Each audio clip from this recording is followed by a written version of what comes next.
Welcome to the Up Arrow podcast with William Harris, featuring top business leaders sharing strategies and resources to get to the next level. Now, let's get started with the show. Hey everybody, William Harris here. I'm the founder and CEO of Element and the host of this podcast where I feature experts in the D2C industry, sharing strategies on how to scale your business and achieve your goals. I am really excited about the guest that I have here today, Noah Kravitz. For the past 6 years, Noah has hosted the Nvidia AI podcast, interviewing nearly 200 guests and racking up more than 4 million listens.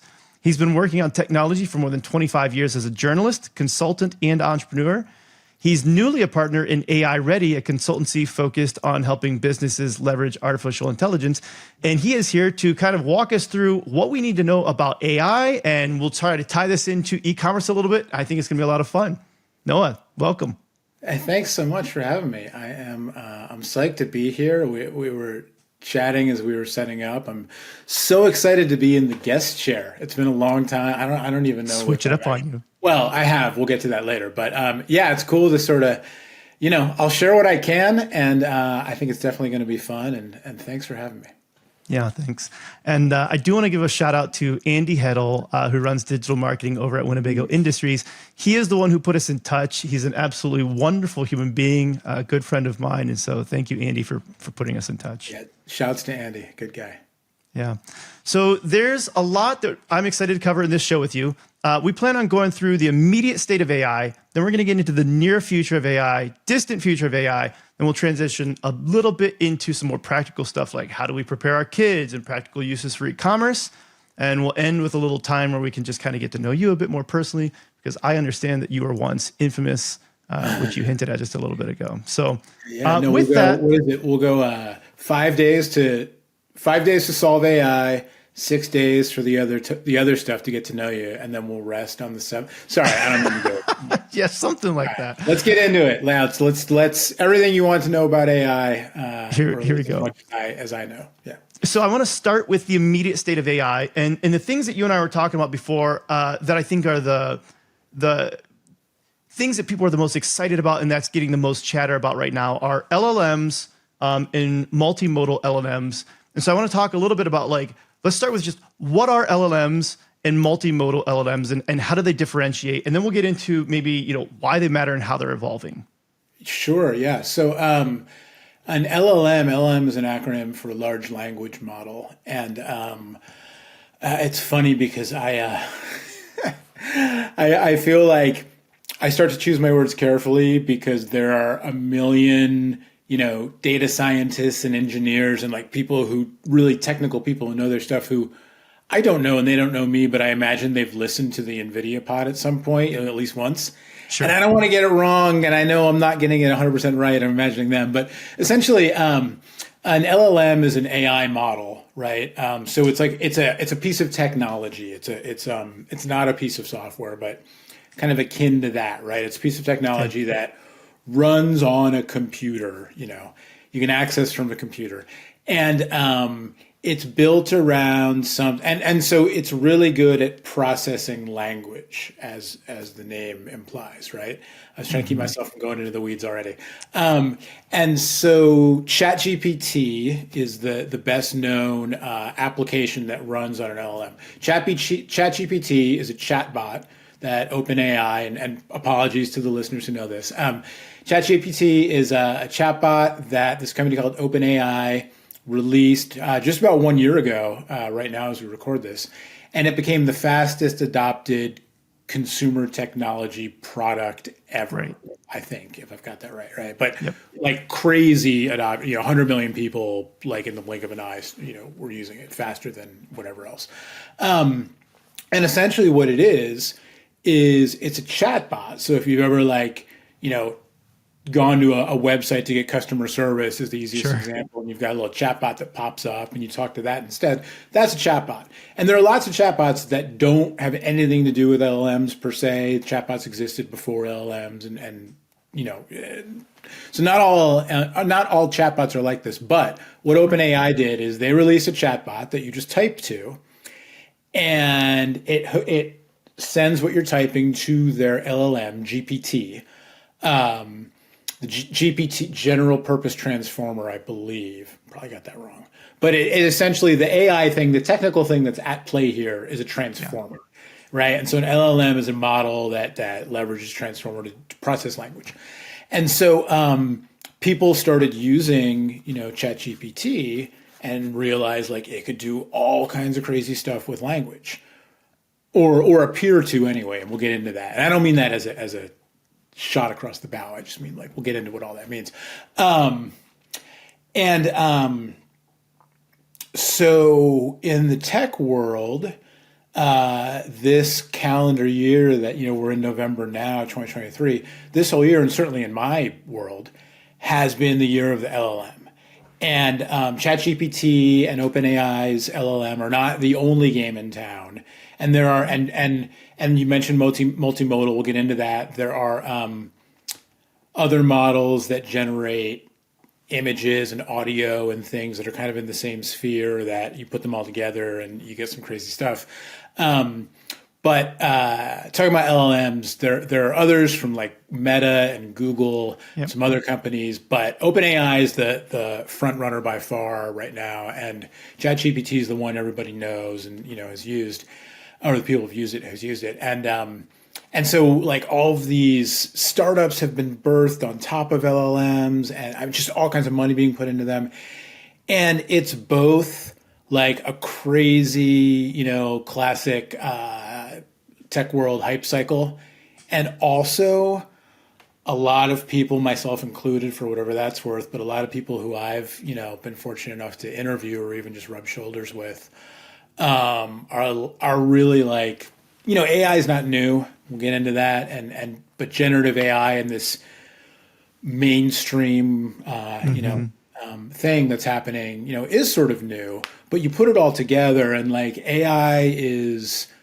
a big deal, and generative AI and the stuff going on with LLMs is within that a very fast moving big deal. So there's a lot of big deal energy, and a lot of it's real, and then there's a lot of hype, and so that's what an LLM is. Yeah.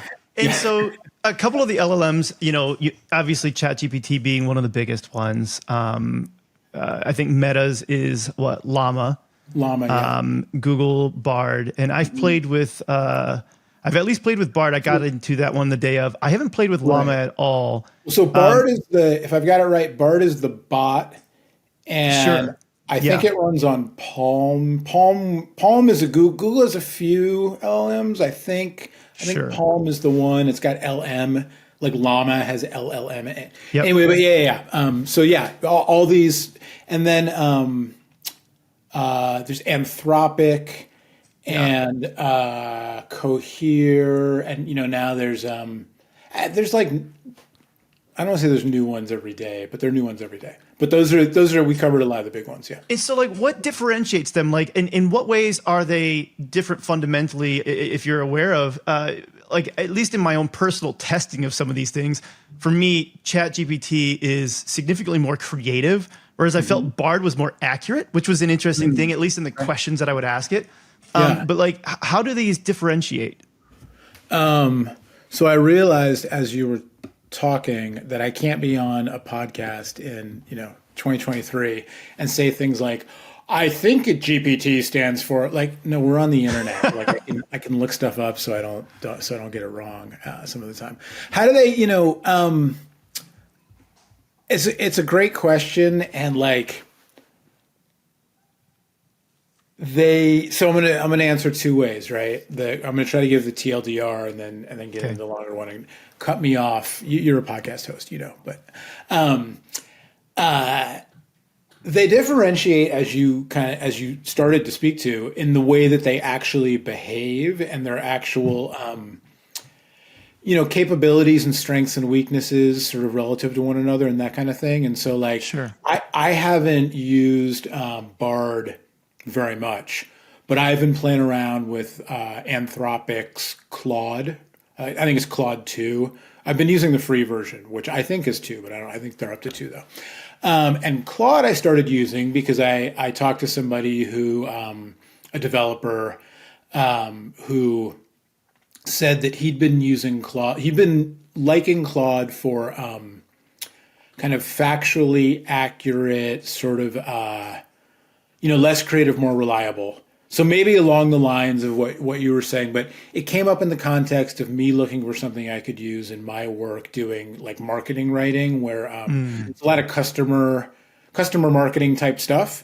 So it's not journalism. I mean, it's not journalism, but Yep. and given my background, whatever, I sort of like to build around things that the customer actually said. My brain starts there versus starting with the marketing tentpoles. Either way is fine as long as you wind up. But point being, Claude sounded like, oh, for the kind of work I do, it might be. And so I've been using Claude more lately and liking it. I did actually a comparison of, I started to do a comparison of like Claude, GPT, and whatever Microsoft calls, which is Azure OpenAI. So it's OpenAI's model, it's GPT underneath, Sure. but it's Microsoft's bot. Bard? No, that's Google. What do they call Microsoft's bot? Bing Chat. Actually, I think it's just called Bing Chat. But my comparison quickly broke down into like it was for a legal tech company, and I was actually looking up case summary. So I was like, give me a case summary of, spoiler alert, redacted, because we're going to talk about it later probably. But this case, and like 3 of the 4 or 2 of the 3 just flat out refused to give me anything. For like, I spend too much time on Reddit. I enjoy Reddit. I'm going to say too much time. I enjoy Reddit. There's a lot of complaining in the GPT subreddit about GPT getting nerfed over the past 6 months or longer. I don't know enough to know, but it felt like it had those vibes. But anyway, so they differ though, right? In these different capabilities, and you sort of separate out the chatbot from the LLM. And I don't know how deep we want to go, but it's the difference of like, I'm using this as an end user, so I can just go to the web, or at least in OpenAI's case, like open up a smartphone app, an iPhone app. I think they have an Android app too. I don't know for sure. And I can use the chatbot, right? And Bing, you can for sure. You can access, right? Versus, do you need API access, right? And are you building, even like a no-code app or something like that? You're building something where you have to get in, and so they're slightly different. Or more levels of how they differ, right? Because I think that there is some level of the guardrails are taller and more impactful in the chatbots, perhaps, than they are in the APIs. But yeah, so they differ in that, some are a little more creative and not, and you can tweak settings like temperature and some other settings to to get around that a little bit. And then a lot of it's like, it's that was the short answer, by the way, the TLDR. Nice. The longer answer, that's how I roll. The longer answer is that I mentioned before, transformers, right? It's this technology that was invented, as I understand it was invented at Google. And it's a technology that sort of underpins how these LLMs work. And I'm going to stop there because I don't want to get more stuff wrong.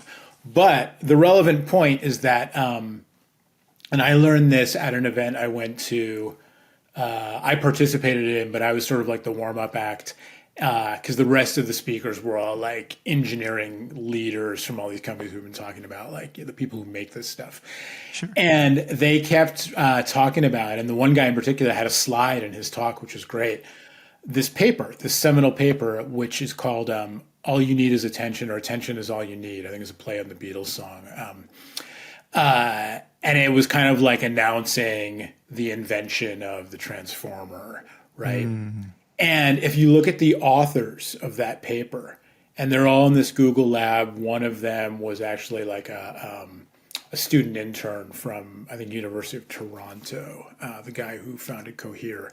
But if you look at the co-founders of that paper, or the co-authors of that paper, and you trace out how much money companies, or not even the money, you trace them out, right? And they're the ones building these LLM companies, and so that's the root of the answer to your question is like, I'm sure there are technological differences because this field is from research to product to societal business impact. It's advancing so quickly that like, I don't know how much has changed on the tech side, the core tech side of like, since that paper was published, actually like, do we still do it that way or do we do it that way? But these things are different, or like, nah, that's bison. Now everybody's eating vegan. Like I have no idea. Sure. But right. But so they differ in the way that like other technologies would differ, right? Everything from functionality to how they're marketed to what level of dev access, how much they cost, who they're doing partnerships with, all that stuff. So let's go quickly then into the difference between just like the regular LLMs we're talking about and multimodal LLMs. The only one that I've really played around with at all that I'm aware of as being a multimodal would be Seamless M4T that Meta launched, which is really interesting for like a translator. Yeah. But what is the difference between the regular LLMs we're talking about and multimodal LLMs? What does that mean? Right. So my understanding is that modal refers to the mode of data, right? And again, the alarm bells are going off. Like, there's a technical term, I don't know it, but it's like text, the mode of communication. Is it text? Is it still images? Is it potentially other things? Sure. And so it's not just like, there are models out there that are, ChatGPT we've been talking about is text to text. DALL-E, which is OpenAI's image generator, and some of this stuff has been a little bit updated, but we'll get to that in a second. But so DALL-E is OpenAI's image generator. Stable Diffusion, what was a big one? Runway. There's one I'm missing that Midjourney. Discord. Thank you, Midjourney. Yeah. So those are all like text to image, right? Sure.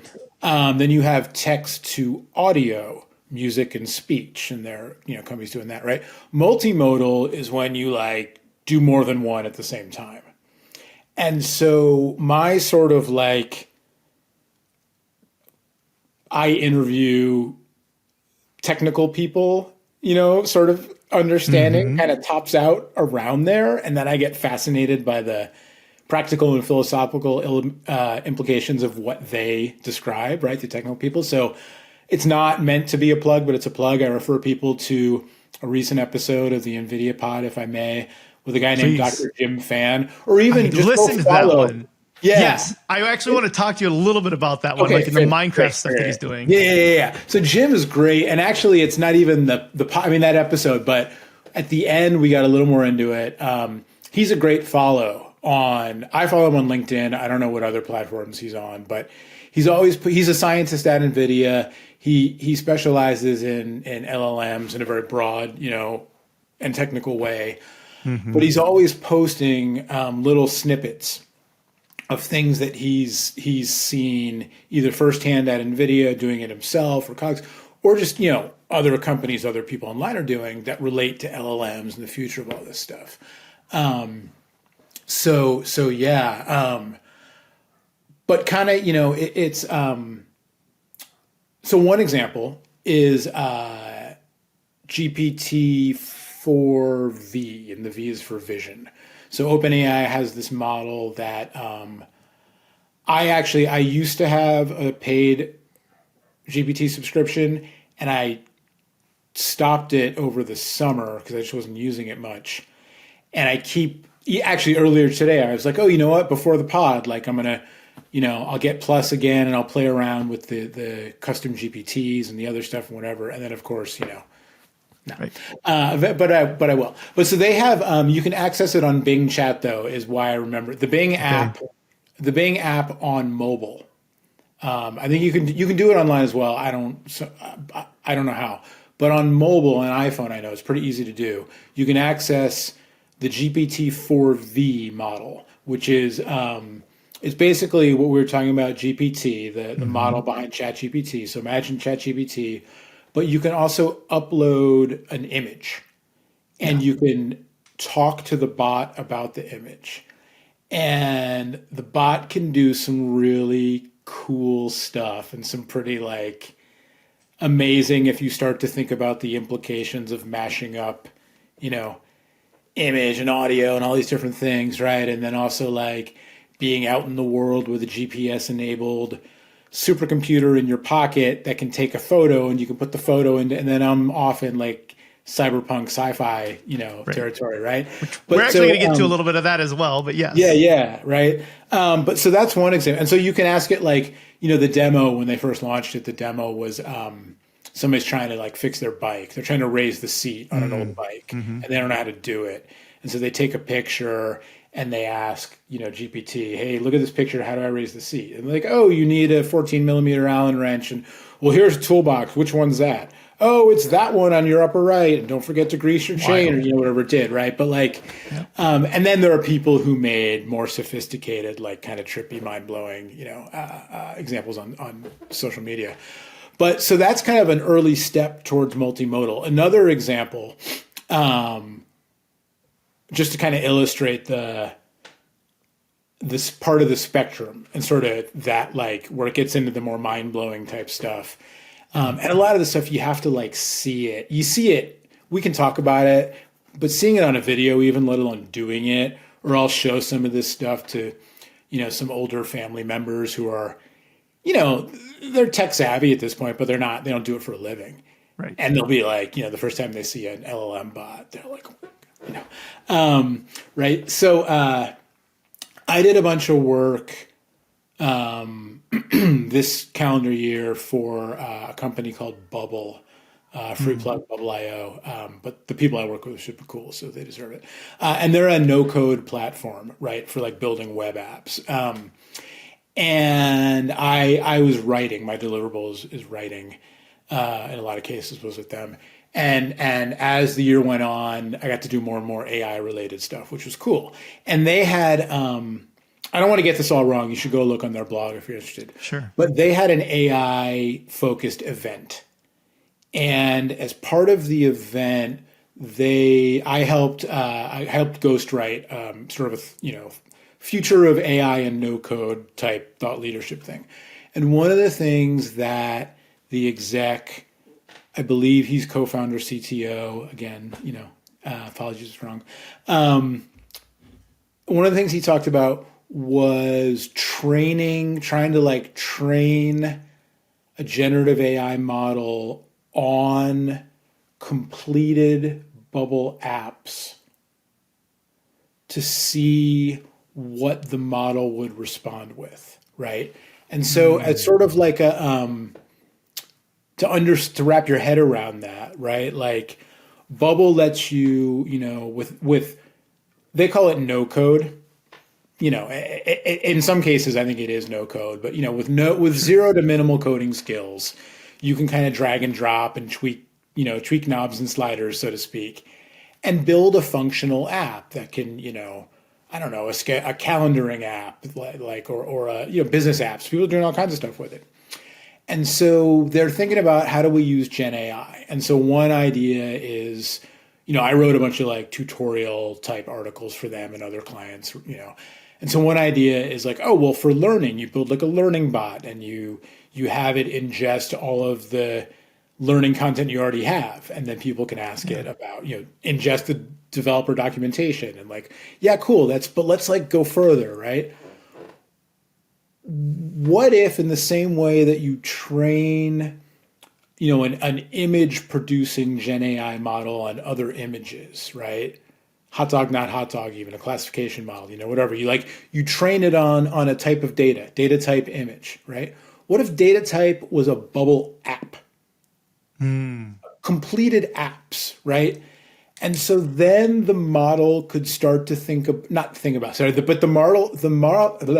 the model, if you wanted it to, could generate, because the whole thing about generative AI is it's generating something. Right. And really, it's really just generating like highly accurate, highly sophisticated predictions, right? It's all about like, fill in the, like, it's like autocomplete gone mad. Sure. And so, like, what if you could get the AI model that was trained on all of these bubble apps people have made to spit out new bubble apps? What would that look like? Would it look like, and it's not just bubble, right? It's like put in whatever it is that Shopify. Is that my e-commerce guy?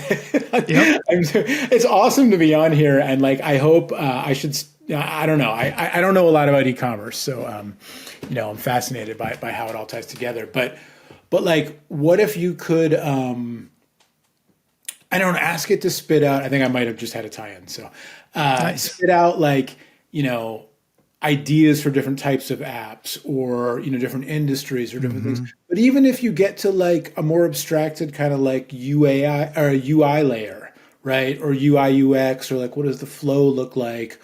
Or like, does it, in the quest to spit out an app, because it's been trained on so many apps built for businesses, built for commerce, built for data generation of some sort, or revenue generation of some sort, does it actually inadvertently spit out like $1 million or a unicorn business idea? Like, Right. what's it gonna, in the early days, I don't know. I wasn't super duper into it, but I paid some attention. And again, like, I rubbed enough shoulders with people that in the early days of like Mid-Journey, right? Like, and images, image generators online, like the term nightmare fuel became part of my lexicon, right? And you would Sure. generate something and you'd get back something you wish you hadn't seen. We talked about like, what are your fears? I don't know if that's a fear, but I'm susceptible to like the image burn in my brain. Sure. But like, what if you trained a Gen AI model on whatever the closest data equivalent there might be of successful Shopify businesses, right? Like, what might it spit out? And I think that's a great segue into kind of where I want to go with this, which is basically why this is exciting right now. Why people got so enamored with LLMs. And like you said, AI has been around for a while, but for the general public, this is when it just skyrocketed. And one of those, I think, is when we're talking about like it's because of the near-term applications of this. And one such that I know that I'm really excited about is AI agents. And I think kind of like this is where you're going, where it's like one of the things my brother and I were talking about, and he's a developer, is it's almost going to be to a point a race between whose AI agent has been better trained. Where it's like, what do I train my AI agent on versus what do you train your AI agent on? And how capable are those AI agents? And so they could be trained to pick stocks the way that you like to pick stocks. They could be trained to do all sorts of things. But I think one of the ones from an e-commerce perspective that has me really saying, oh, that's interesting, is something that Britton Ladd, who was a previous guest on this show, said. He said this idea of, even right now, but in the very near future, going physically to a website is the Stone Age.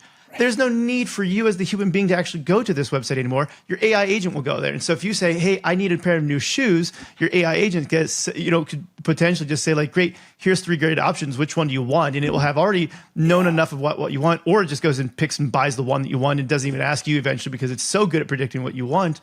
But from the concept of these AI agents, what gets you the most excited about AI agents, and let's just say this near-term application of what we're seeing? Right.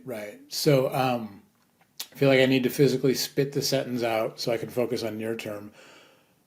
Longer range, like, things could get crazy, right? Yes. And I don't say that in like a conspiratorial way, and I don't say that. I was talking to somebody yesterday who I hadn't met before, and we were it was a work call, and I said, like, look, I'm not like extremist in my like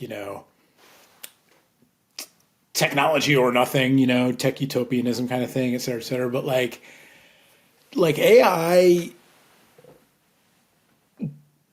gives us a lot of opportunity, it's that kind of, it's an internet, it's an electricity, like the Nvidia pod, the tagline, I think it was Andrew Ng's quote actually originally, but like, that AI is going to be like electricity, or it's the new electricity, right? Because it's not a thing.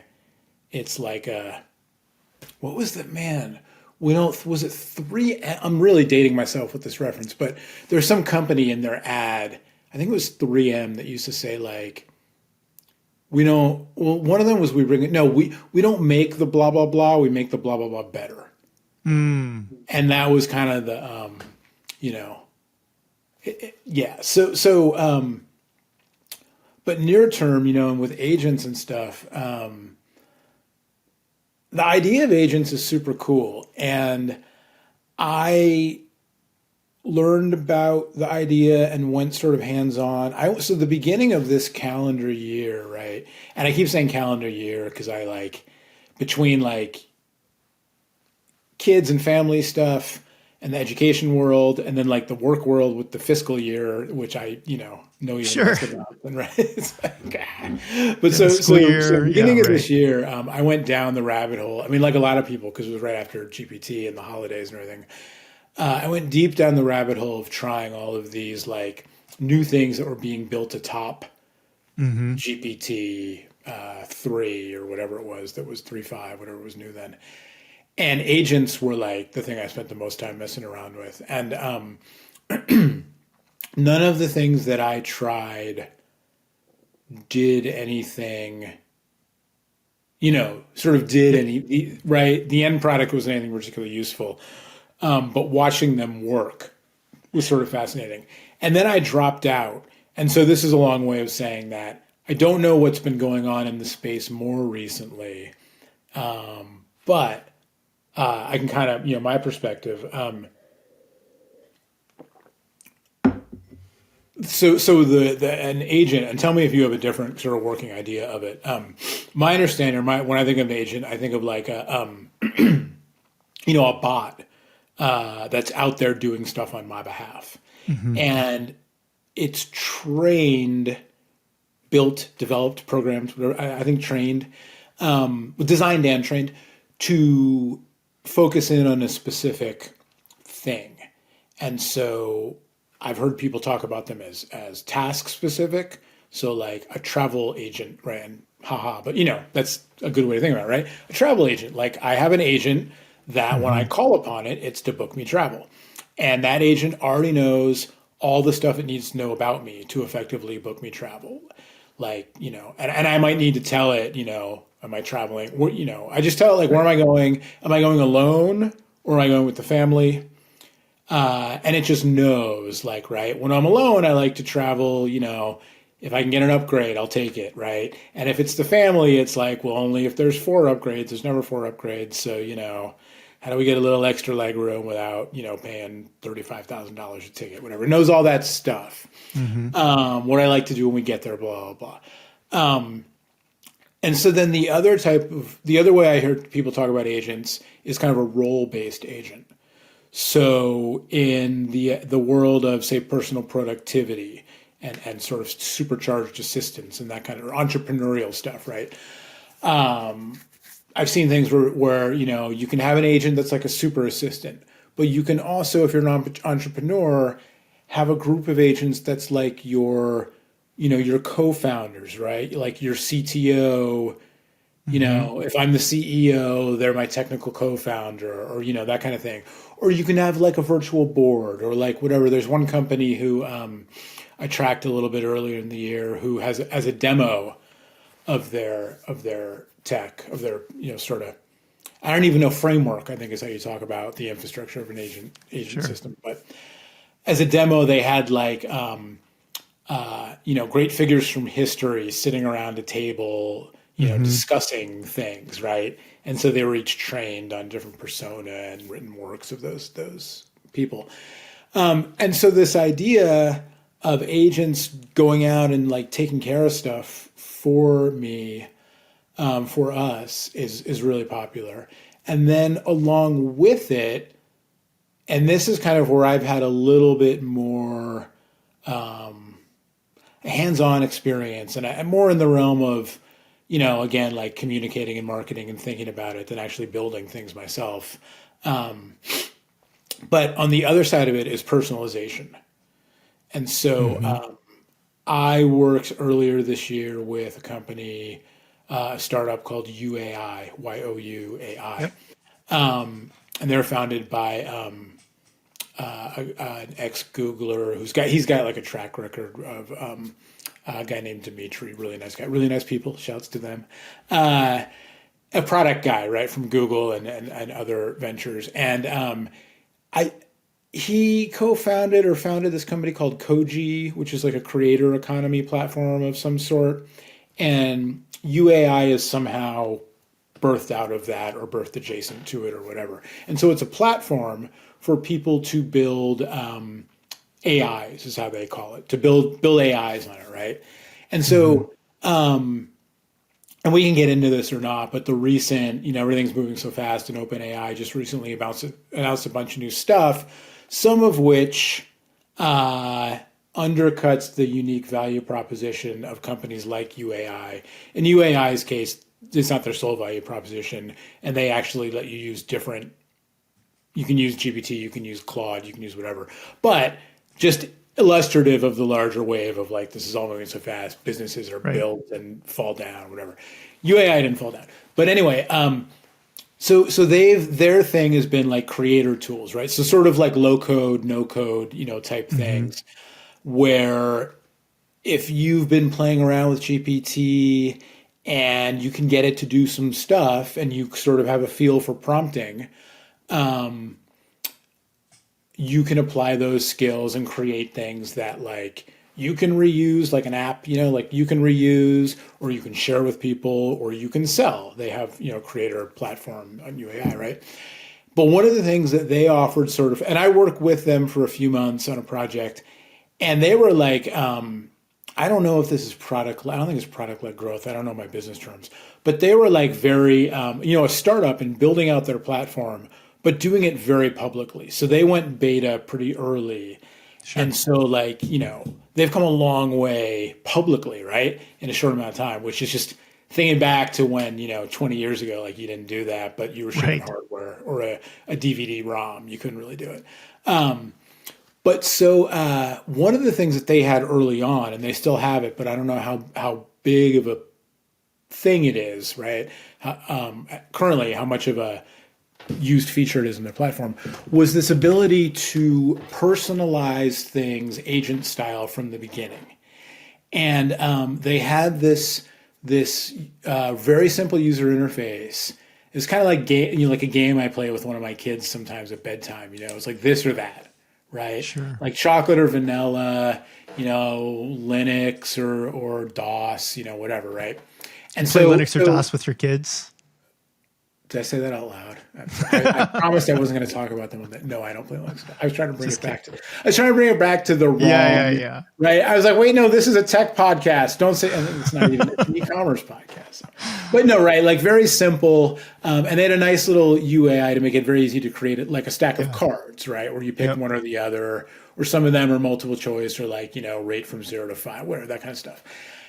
And it was using that data to essentially train your agent on your preferences with this vision down the road that, and irrespective of where UAI's business model is at the moment, and then beyond UAI and just to the thing of agents and personalization, this vision that down the road, we're not going to look at websites anymore. We are going to get the data in a different way. And I think when ChatGPT first came out, there was this huge, like, it's the new Google, right? And I think more because I'm an old dog with old habits and not because I thought I was smarter than anybody else. I never really used GPT that way, but a lot of people did and still do. And there's definitely potential for Gen AI in search, but we're super early innings in all of this, right? But I lost my train of thought. It's okay. I think where I get excited about that with these AI agents is, for a while we've had, like, let's just say SEO, and we've tried to optimize websites for what we think the search engine wants, and Google said don't do that. Optimize for what the people want. Yeah. But what's interesting is I do think that there's going to be like a new push for no, actually you need to optimize for what the AI wants, because the AI is going to be the agent that actually has agency over this. And so I would say, if I was going to coin a term, the thing that's going to emerge from this in the marketing world is AIAO, like your AI agent optimization, right? It's like, how are you optimizing this for the AI agents? Sure. Yeah. I mean, in marketing, I have, I've worked a lot in marketing, both in kind of larger orgs and then, on my own. I've done entrepreneurial stuff and, very clumsily tried to market the things I'm involved with and, whatever. But I've always functioned at the end of the branch of the tree. I'm a writer, right? And so you give me the brief and whatever. But I've done some projects with SEO, like people who were like SEO wizards. Sure. And so I have a great respect for the dark arts as I think of it, right? And I've heard people this year, people who know, talking about, SEO is going to break and et cetera, and like, is that necessarily a bad thing? And exactly to your point, like, no, it's not a bad thing, but it's just going to be replaced with another, carrot to chase or whatever. Mm-hmm. But I think that the train of thought that I lost, which really it's good that I did, because the actual TLDR version is that the notion of the way we interact with dynamic data, right? So like whether it's, the internet now, right? Like live data of all forms coming in from around us, or it's some sort of application, be it AI or not AI or whatever, a video game, something that's canned, so to speak, right? The way that we interact with all of that will almost certainly, yes, be mediated by some kind of agent in the future, and we won't see, you and I won't see the same version of, shop frenzy dot whatever, right? Right. And even though we don't now, because of targeted marketing and cookies and ads and all that stuff, like it will be so different. And so the ideal is that, we will have these agents that are personalized, and they're, it's kind of funny because I think about it and I see sort of starting with me and then branching out by tasks and by roles, right? And there's the like travel agent, and the one who can get me like, concert tickets, and the one who can do my taxes, and right? And then I see the other hand, the like, well, there's the super assistant. Well, let's break that down. There's the CTO and the CFO, and then there's the parenting guide to help me with be a parent and all those kind of things, right? And then they all sort of eventually just kind of morph back into one super agent that just knows me, right? I don't know, is that the Singularity? Is that what people know?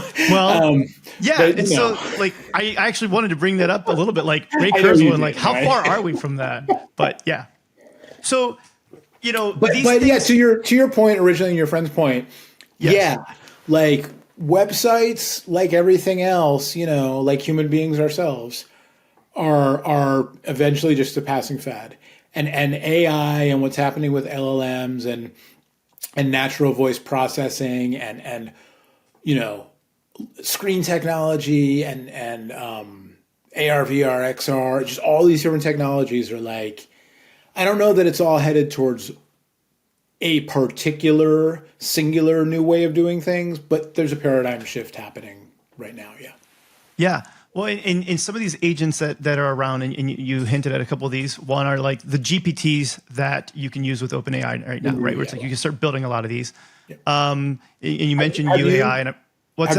Have you built any? I have not one. No. Okay. We're in Black Friday. Yes, I could ask. Yeah.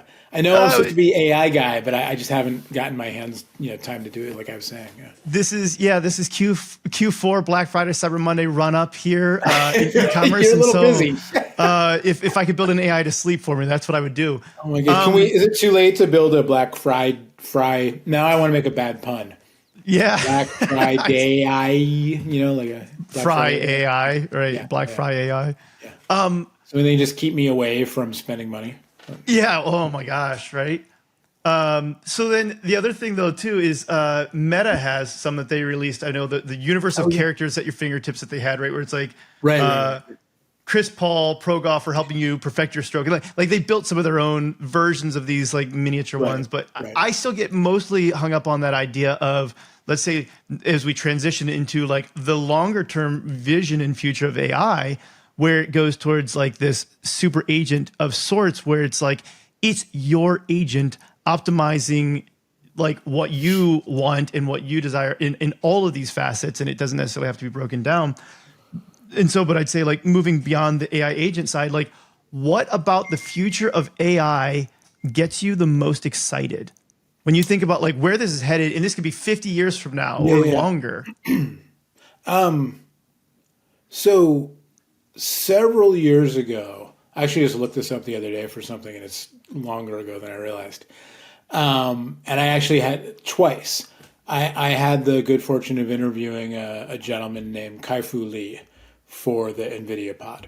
The first time was probably 2019-ish, and then a couple of years later he came back.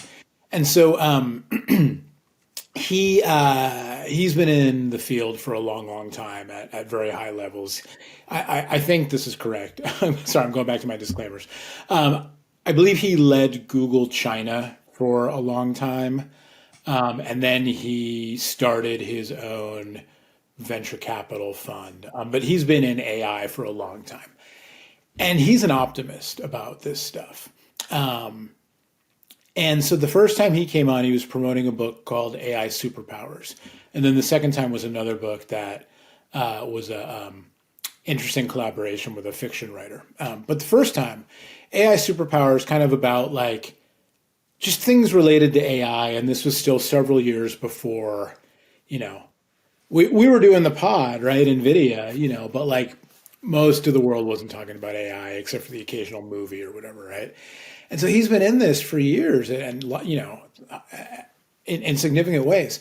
And one of the things he talked about that I hadn't really heard before was this idea that, I just hadn't heard it, but it's been around. This idea that AI has the capability to enable humans to usher in an age of abundance for humanity.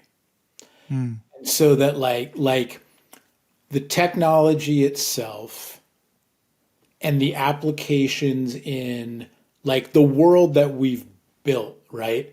Like, yes, there's sort of the like, what if AI can figure out how to build a nano replicating machine? There's that, right? Sure. And that's not necessarily impossible, right? But even like without going there, right? Like how, and without like starting all over on Mars or whatever, like how given where we're at right now, could AI like legit, and sort of laying it out, right?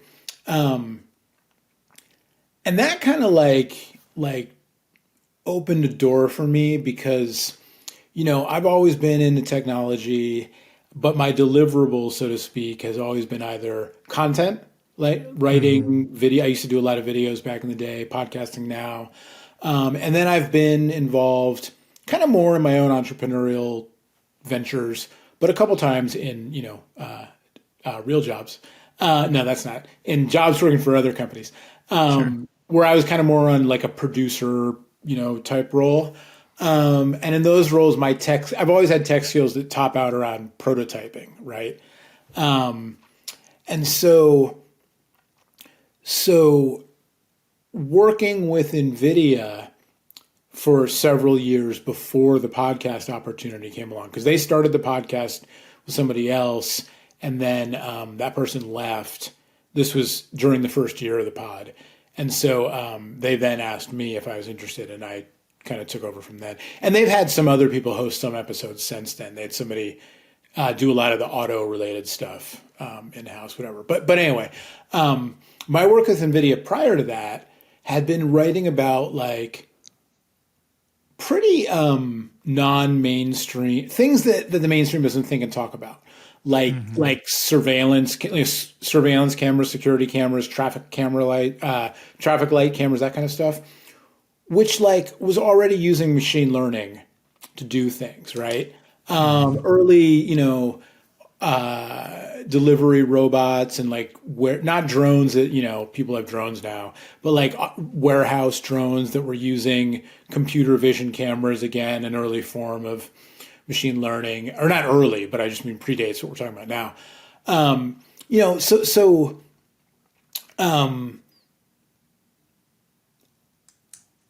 And then Nvidia also had its hands obviously in gaming, but also a lot in sciences because of medical imaging and all the data required for imaging and Nvidia's prowess with graphics and all that.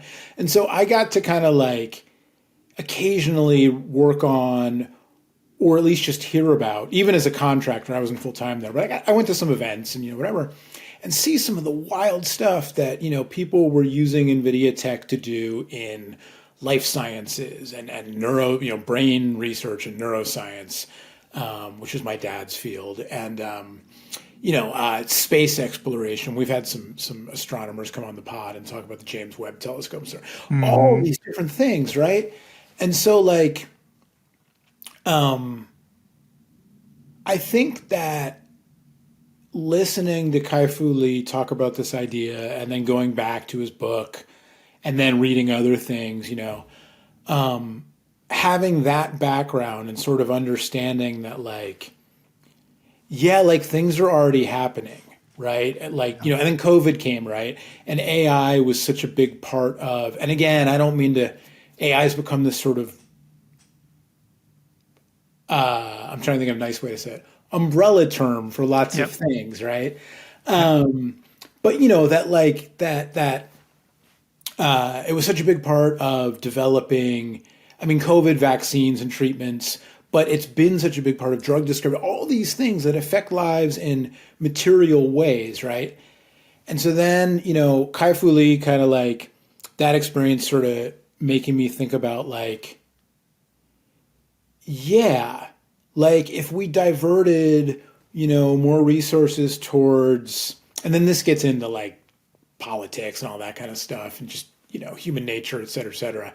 I don't mean to brush that off as insignificant. I just mean it's very off topic. But, like actually, yeah. Like if you think about it, there is sort of a science-based path towards like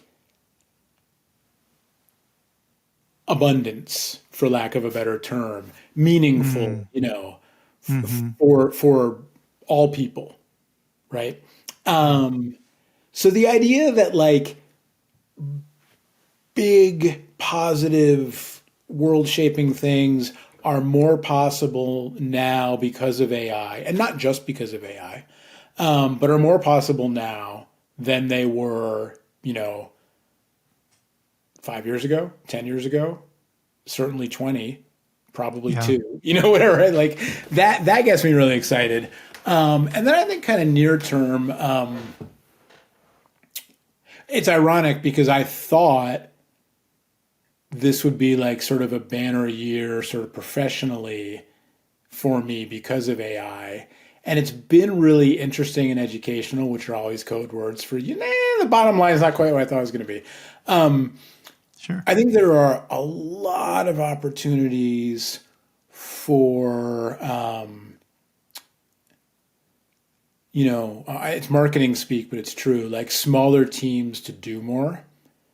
And whatever that means to you and your priorities, and if that means like cranking out more quality blog posts, if that means like, the numbers are running in the background and you don't have to hire an accountant, whatever it means, right? Like the way I like to think about it is that if it can be expressed as data, AI theoretically can do something positive with it, right? And so like, and I mean that just as big as it sounds. I can't tell you how to do it all, right? I mean it just as big as it sounds. And then it's also not quite that easy. And so, or I should say it's not as easy as flipping a switch. There's work to be done to get there. And so beginning of this year, I thought I'm going to learn how to use, I'm going to do all this research and I'm going to pick the AI writing tool, my favorite AI writing tool. So I tried like Jasper and Writer and Write Sonic, I think some others. And then this is going to help me scale because I was earning my living mainly as a freelance writer for the past, 10 years, whatever, doing other things on the side and podcasts, obviously, but that's kind of my bread and butter. I'm going to use this to scale my business. And I'm just going to because it's getting harder. I've been doing it for so long and an experience level. And I, where I live, like expenses are high, but also like, salaries compensate, whatever. But there's not a lot of room to charge more per hour, kind of. Mm-hmm. And it's more about scale, right? I'm sure you and a lot of your guests are way more expert on that than I am, right? But one man service business, you can't, but AI. And I can just set up an AI, so to speak, that writes like me, or actually set up multiple ones for multiple clients and train it and do all this stuff. Mm-hmm. And it wasn't that easy. It's never going to be that easy, but it's closer. Yesterday is when I got the feedback, and it was positive feedback on an article that I wrote for a client recently that took me way less time than it would have before. And I was just using free GPT 3.5. I wasn't even using the paid GPT. And it didn't write the article for me, right? It's like, it's been enough time and this is what it's good at. I know I know my workflow. I know the parts of my workflow that take time. I know the parts of my workflow that I hate. And so it takes time because I avoid doing it, right? I know and I know the parts of my workflow that can be automated and can't. Mm-hmm. And I never said it in those words before, but these are the words to use if you're thinking about AI and that, right? And so for me, it's like I have a writing assignment. Sometimes there are one or more transcripts to work with. Sometimes there are one or more other primary source documents to work with, websites or PDFs or whatever. Sometimes there's nothing and I just have to do the research, or maybe I know stuff about, I'm the SME, whatever. And so I sort of know in my workflow, right? And so I've been figuring out this year, different tools kind of patched together to, summarize transcripts or generate, 5 blah, blah, blah on blah, blah, blah for those, kind of listicle articles or whatever. Right. And so I didn't at the beginning, it wasn't like AI, I'm scaling, stacks of money everywhere. It didn't work out that way. But now I am at the point where actually day to day, and I've built, but I did, some stuff using other people's tools and really just kind of whether it was sort of behind the scenes prompting and custom instruction, talking about the GPTs, or some other, tools built on top of LLMs that offer customization, and I kind of tweak them to help with workflows that I'm familiar with.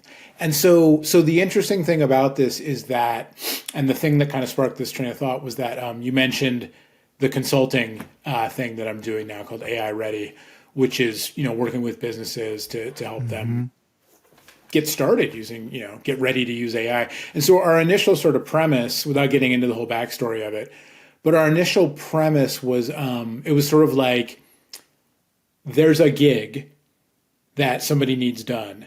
And that's the kind of gig that I've been looking for. And I think this other person needs it. And it'll make sense and product market fit and all the good stuff, right?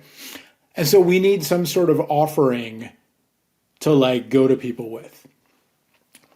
The biggest takeaway from this experience, this year, getting this consulting thing going, and it hasn't been all year and it hasn't been full time, but still it's been enough time.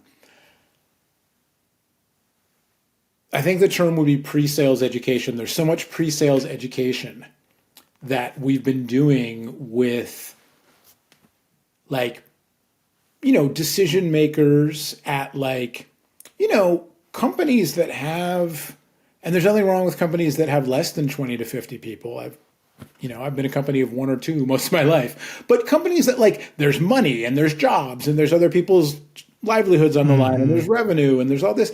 And they're also like, like most companies these days, like pretty digitally centric, right? Like either their product offering is some sort of web platform or whatever, right? But they're not doing anything with AI internally. They don't even really know. They haven't spent time thinking about it. They sort of know maybe they have like, yeah, I've got an engineer who, has a Copilot subscription that we reimburse her for, like that. We got a couple power users, but we just let them do their thing. Or, nah, man, like, corporate IT and legal were like, no GPT in our house, whatever. So there's a lot. I'm excited about the like, maybe we have a chance at everybody having a good life, right? I'm excited that big picture possibility. Much nearer term, there's so much that so many people could be doing, big and small, but particularly in the workplace, to like make the grunt work better somehow. And then on the other end of the spectrum, I find, AI stuff to be like a good sort of brainstorming partner. So kind of short term, there's a ton of possibility as well. I like where you went with that. Just like you said, the short term productivity possibilities and the long term, this idea of not necessarily utopia, but a much better version of existence for where we're at. A couple of just oddball ideas that I've heard. One that I think my dad said that I really appreciate. It's just the idea where it's like, I don't know how practical this is, but I think that the reality of it is right around the corner, where you could go and talk to grandpa, right? Grandpa's dead, right, yeah. but you've got AI version of grandpa, and it's almost indistinguishable from real grandpa. And so, you can actually just go walk into grandpa's house, talk to grandpa, interact with him, ask him for advice. Like, well, hey, grandpa, what would you do in this situation? And, similar to maybe almost like that Amazon Prime TV series called Upload. I don't know if you've seen it, but I haven't watched it, but excuse me. Oh no, we did watch it. Yeah. Yeah. I did watch it. Yeah. So it's just that same concept. And I think that's a very interesting idea of like where we're going from. Pros and cons to all of this, right? And I think that's one thing that I want to call out, that it's like even the idea of the increased productivity from smaller teams, the con to that is that there's job loss potentially, or at least people having to figure out transitions. And and like you said, maybe we get too much into the politics side of it, but then it's like, well, then is there a bigger need for, UBI, universal basic income, then in a situation like that? And it's a wild can of worms to discuss, but I think that we're here. We can. I don't know what the purview of I'll follow your lead on it. I didn't mean to say we can't go political. I just didn't want to get derailed there, but Yeah. And I mean, and we absolutely could. And I just mean, but like in general, I mean, like as a society, like these are the conversations that I think are 100%, are imminent to figure out. And I know people have talked about it a little bit.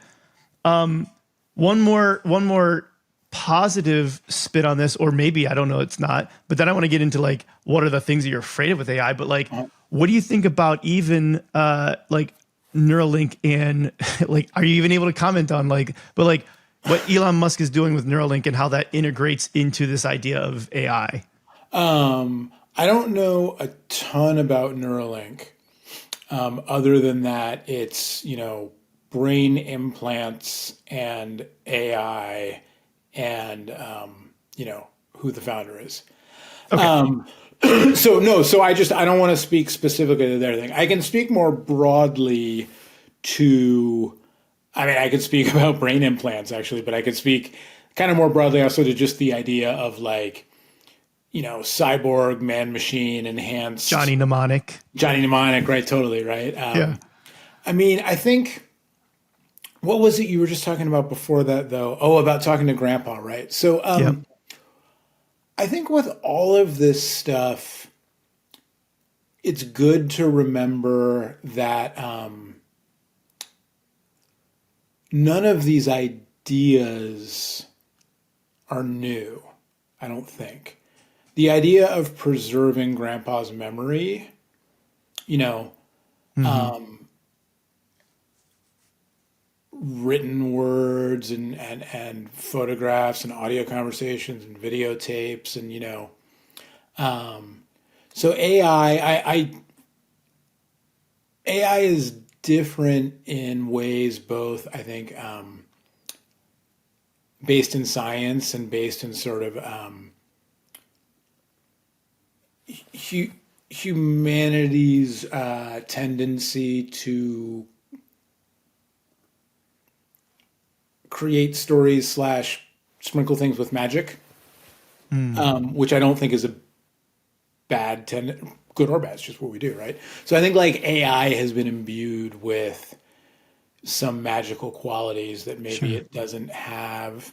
And I'm the guy who just said like it could help lead us to a world of abundance, right? So you know, but like I for instance don't think there's a ghost in the machine, at least not in. You know, I don't think Chat GPT or Google Bard or whatever it was shows signs of sentience. Yeah. Not yet. I don't think we're there yet. Yeah. You know, so AI's got this thing where like the idea of preserving grandpa as an AI you can talk to is both technologically different from a videotape that you can watch, right? Even if it has like grandpa's likeness, you know. But the interactivity and just the mystique around AI and everything, right? But at the same time, when you were talking about that, I was thinking about like I know some folks working on companies using AI to do the kind of thing you were just talking about. And I also was talking to a friend the other day who's like a diehard Apple fan, and he is really excited for the Vision Pro. I can't wait for that. Yes. Yeah. And so he's like mostly excited about it for, I mean, you know, just all the geeky reasons and everything, but like the sort of spatial computing stuff he's super psyched about, right?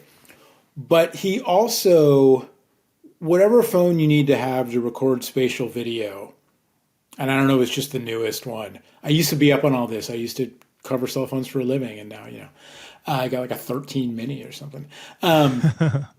But whatever he has a phone that's now capable of recording, I think they're calling it spatial video. It's Apple's new format that is compatible with, and so they just recently showed off. I don't know if they just described it in words. Oh no, some journalists got to go see it, and then the journalists wrote about their experiences. And they said that spatial video is like wild. It's like somehow, you know, familiar and new all at once and blah, blah, blah. But that my friend, so what the journalist imagined though was like record everything in spatial video because as memories, whether the people are alive or not, this is the format I want because when I can view it on the Vision Pro in, you know, whatever they're calling their mixed reality environment, like, you know, 30 minutes with it was enough. Like, this is what I want, right? And so my friend told me, we were talking about the other day, and he was like, yeah, I started recording videos of my 15-year-old cat, which I'm not a cat person, but that's like a really old cat, you know? And so like, right. So, you know, so that tendency, that wanting to preserve and, you know, all those things are part of us. But AI, applying AI to it isn't new. AI is the newest thing. So yeah, there are a lot of, I mean, I have never been a big fan of the idea of work as the dominant activity around which people's lives are organized. That sounds like a really highfalutin way of saying I'm lazy. And there's some truth to that, to be fair. But I think what I mean is like, not work, but like working to create revenue, right? Like whatever the right way to express that is, right? I don't have a good answer for it. You know, I'm staring out my window at the trees. Think, what's the answer? I don't know. But part of the allure of AI and this allure of like the age of abundance thing, right? Is that if we can get, if this view that like AI is best suited for a lot of this grunt work stuff, right? And earlier in the year when I was, no, it's not earlier in the year. I just haven't had this kind of conversation for a while. But I was keen on these metaphors of like the orchestra conductor for what creative type roles, like having worked a lot in marketing, right, and being a writer. And so, you have the like, copywriter role or creative directors on the visual and the writing side or project manager, whatever, right? And thinking about like, if the AI can do, we did a pod a long time ago. My partner in AI Ready likes to tell, shout out to Neil. Neil likes to say, like, you were talking about generative AI 6 years ago, a decade ago, 50 years ago, I think, oh, 50, yeah, right. Yeah. I talked to a guy who talked about it 5-6 years ago. Yeah, we can say that. But, he's a graphic artist, a VFX guy on video games, and talking about, or an art director, but talking about, like, at that point, he was using AI to do things like he would create a zombie or a couple of zombies and generative AI would fill out the rest of the zombie army, right? It was really good for landscapes and that kind of stuff, right? And so the sort of like the conversation we had, it's a long time ago, but I think it was a great episode because it's making me think of these things now. And they didn't come from me, they came from him. The idea that like as a graphic designer or a creative director, like you can use AI kind of in the way that you would use a team of junior artists to do all of that work for you, right? So you've got this dichotomy that you referred to before. On the one hand, one person can do so much more, right? And you can look at that in different ways. You can look at that as just like raw efficiency and productivity. But for me, I might look at it as I can write, I can't draw to save my life, let alone paint, Sure. let alone like I start using Photoshop and I go into a rabbit hole and 90 minutes later, that one tiny part of the image I was messing with looks horrible and the rest of them changed, Sure. right? Yeah. So maybe generative AI could help me flesh out the visual parts of my stuff. So that's super cool. On the other hand, you're talking about job loss potentially, and you're thinking about like as somebody myself who is both like self-employed and a cog in the machine. I guess we all are to an extent, but like I haven't had the percentage of my working life that's been in full-time jobs is comparatively quite small to a lot of people, I think, or at least people my age. I think it's more common these days.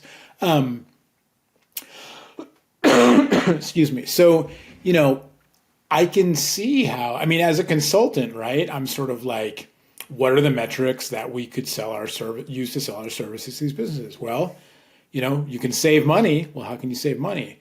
Well, instead of paying a human or, instead of hiring a human, hire us for less. And really, we're just going to help you use AI. So, I get it, right? I also, beginning of this year, hit a point this year, without getting into it, contract and full-time job availability in,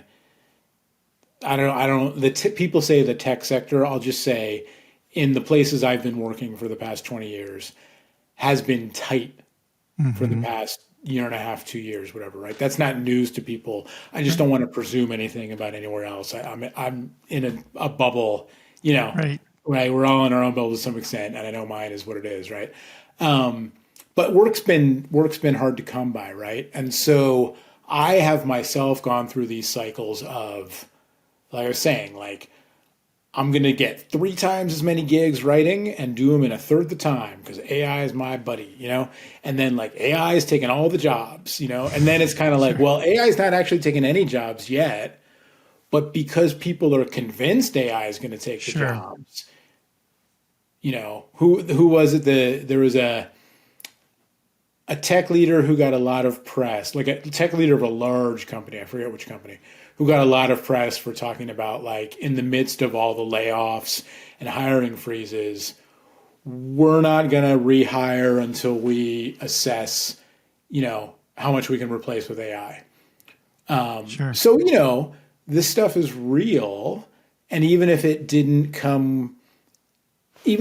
didn't come for all of the knowledge worker jobs in 2023, like some people, myself included, were at least, reasonably worried about, it came for some. And I think a better way of talking about it than it came for is it has already started to significantly change the way that people work at organizations of, from 1 to a gabillion. Right. And not only is that not showing any signs of slowing down any soon, it's moving, or I should say of stopping any soon. It's not showing any signs of slowing down, and it's moving at like breakneck speed. So, I'm a fan in theory of, I'm a fan in theory of UBI, but I think what I think UBI should be is a lot higher than what we're talking about. Sure. I don't know how realistic, any of it is. I'm not an economist, But yeah, I think, I don't know. I fully understand that there's new tech hype every day and, all that kind of stuff. Yep. But there's some pretty intense stuff happening with, really big implications. And there's theoretically a way of steering it. And this isn't about the technology. This is about people. And this is about how people, come together on everything from what to prioritize to how to, should a phone have Lightning or USB-C on it, right? Like, we disagree about stuff all the time. And so it seems very, very far away. And then it gets back to things like, well, think globally, act locally, and et cetera, et cetera. Like, the impact that the smartphone has had on the world, right? Like, nobody really thought that. I was listening to some, there's a guy named Ben Thompson who writes a blog called Stratechery, and he has had different podcasts over the years. There was a Stratechery podcast. Now I think he's got a little like a network, a little mini empire of different things. And one of them is called Sharp Tech, because his co-host is a guy named Andrew Sharp. And I used to be a big Stratechery regular. It's business and it's like business strategy and technology. And so for me, it was a great intersection of like the tech stuff that I keep up on all the time and the business angles that I, aren't my wheelhouse. Sure. And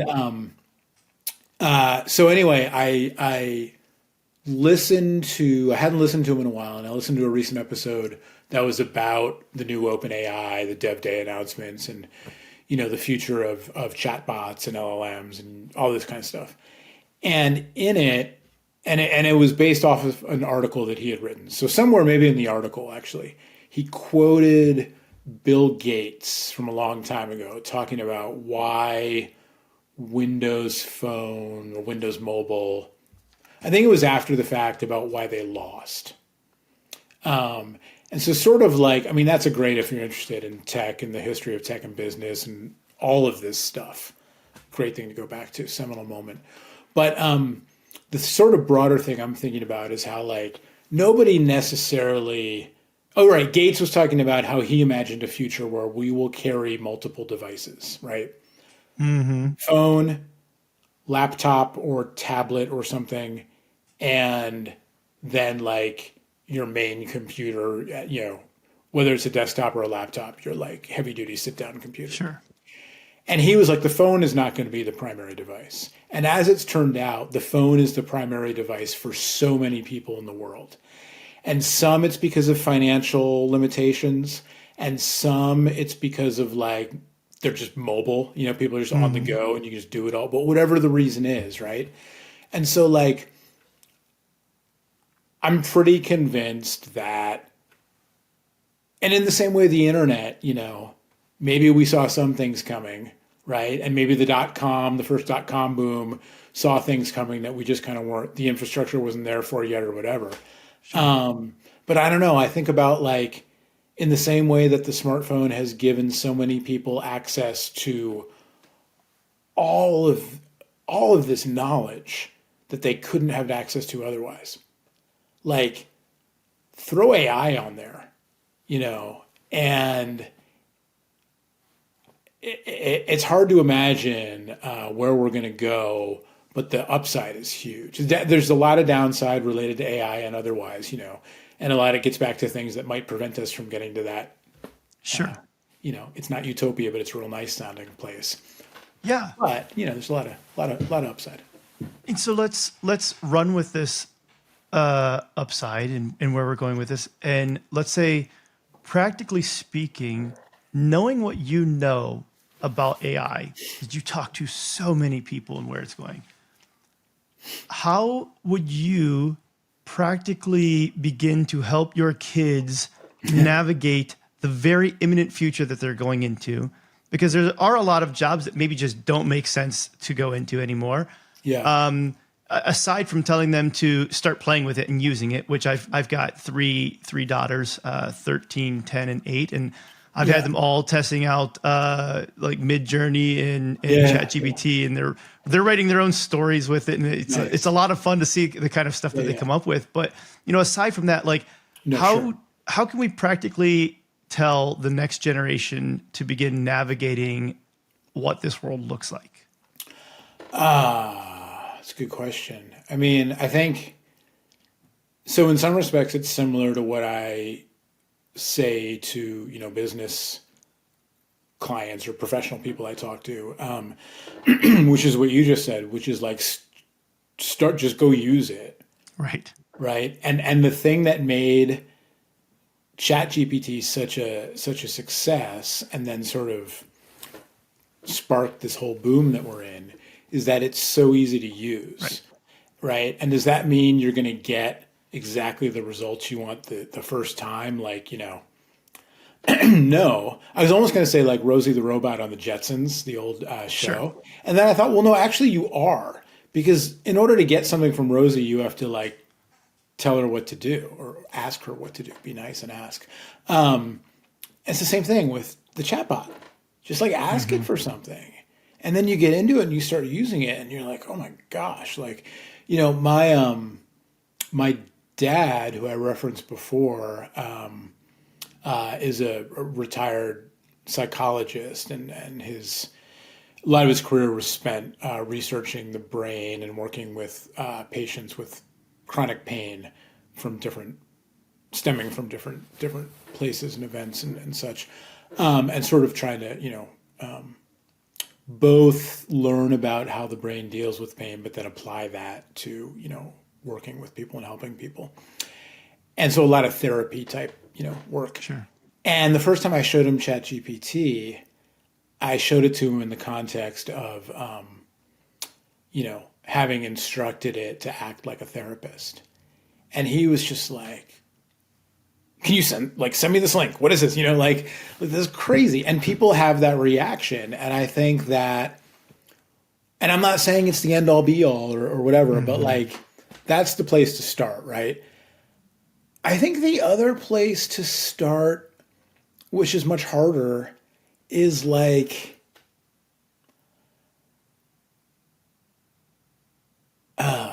it's one of these things that I feel like it's easy for me to say, and I don't know how good of a job I've done it in my own life.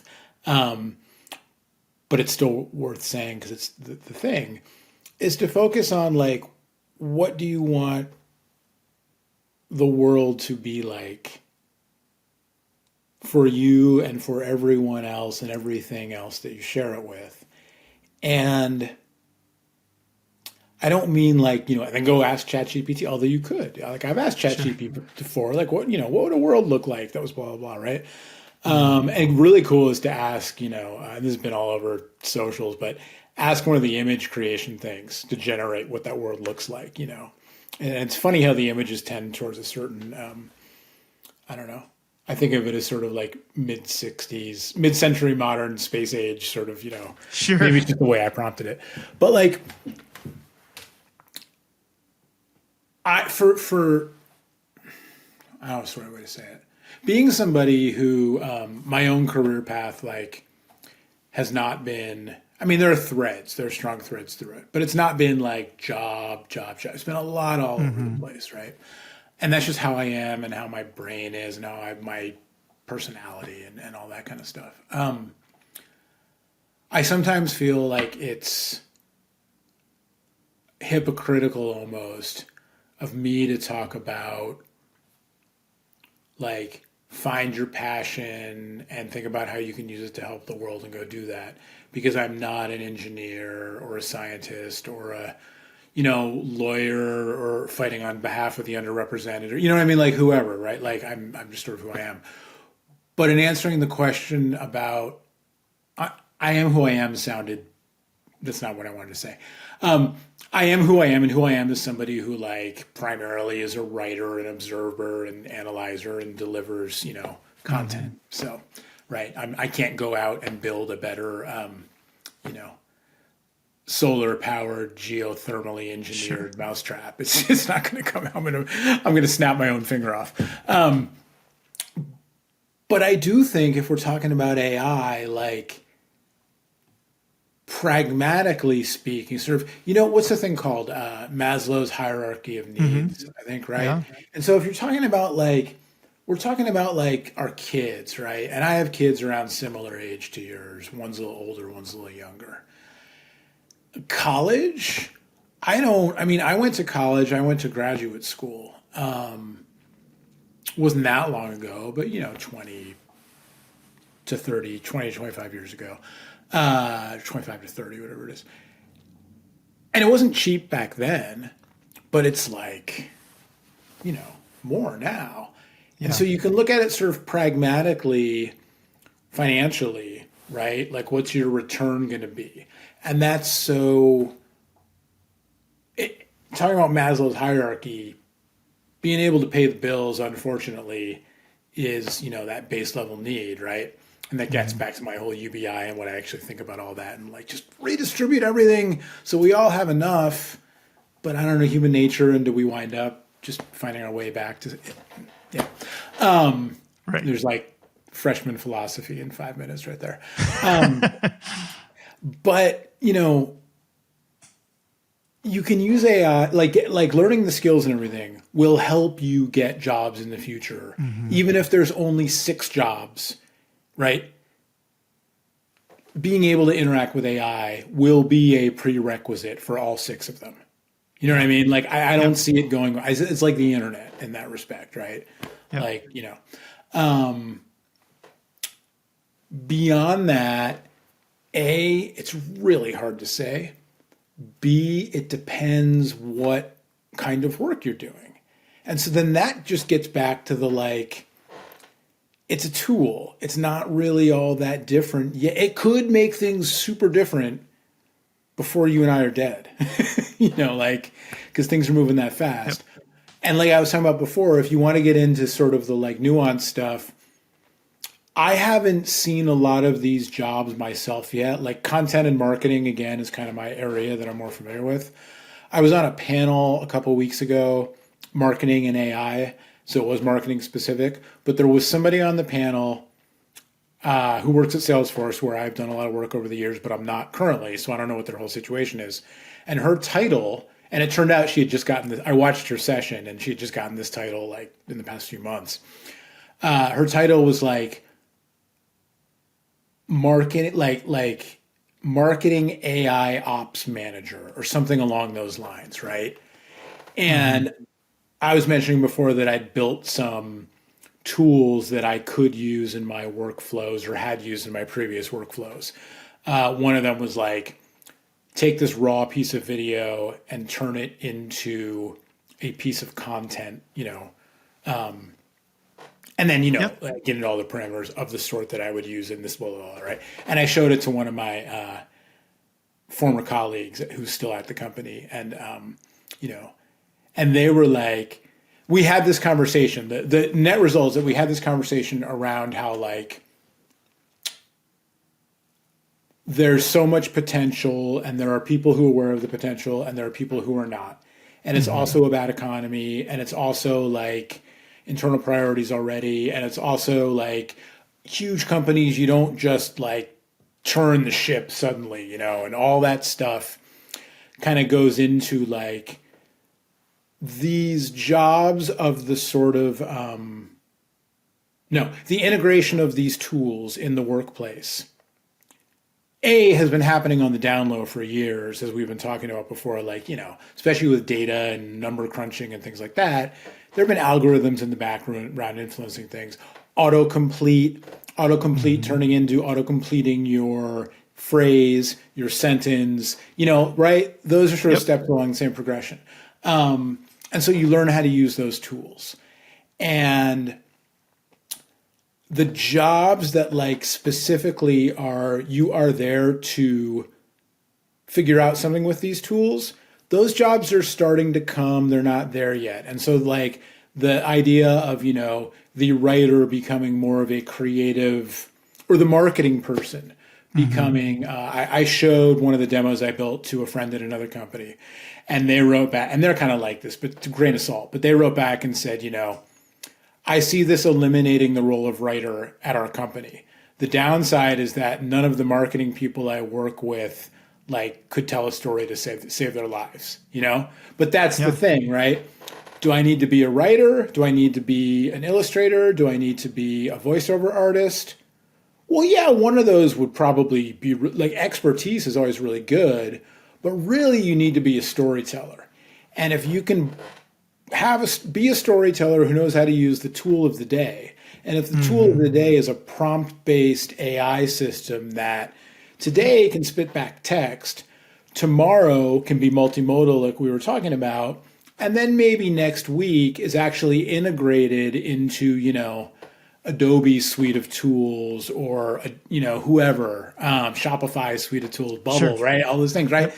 Then that's where we're headed, is that whole agent thing of like, as the human, you're sort of the super agent, and you tell the agent what to do, and then it performs as a junior copywriter or a senior interaction designer or a, 25-time CFO of the year, right? Like whatever you need it to do.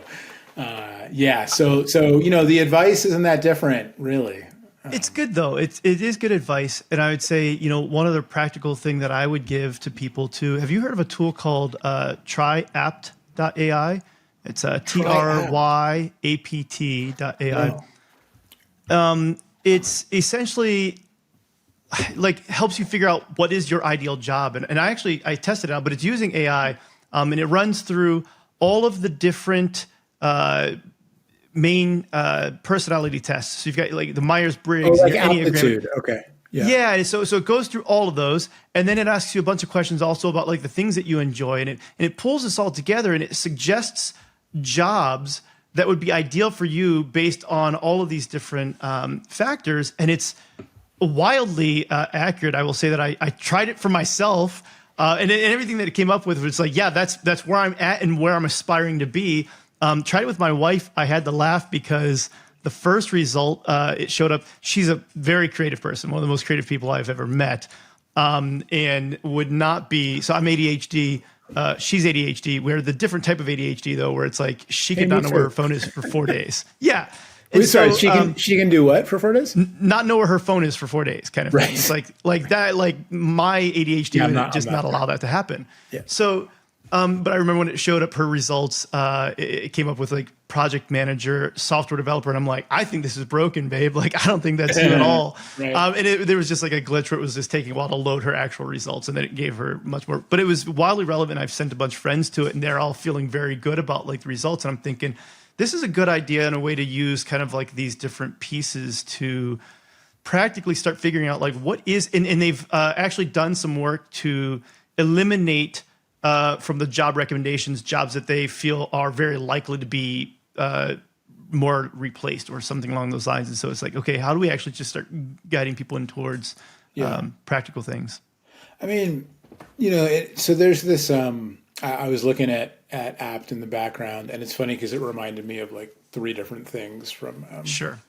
that really just reminded me of how old I am. Thinking about like, where do the questions on something like apt come from, and creating content and AI's role and all that kind of stuff, right? But in this context, thinking about like, well, how do I know to trust this thing? Like, who wrote the questions and who's grading the questions and how's the algorithm biased and blah blah blah. Yeah. Just made me think about, in AI, there's this expression called human in the loop, which I don't know if it comes from AI originally or more computing in general or something else.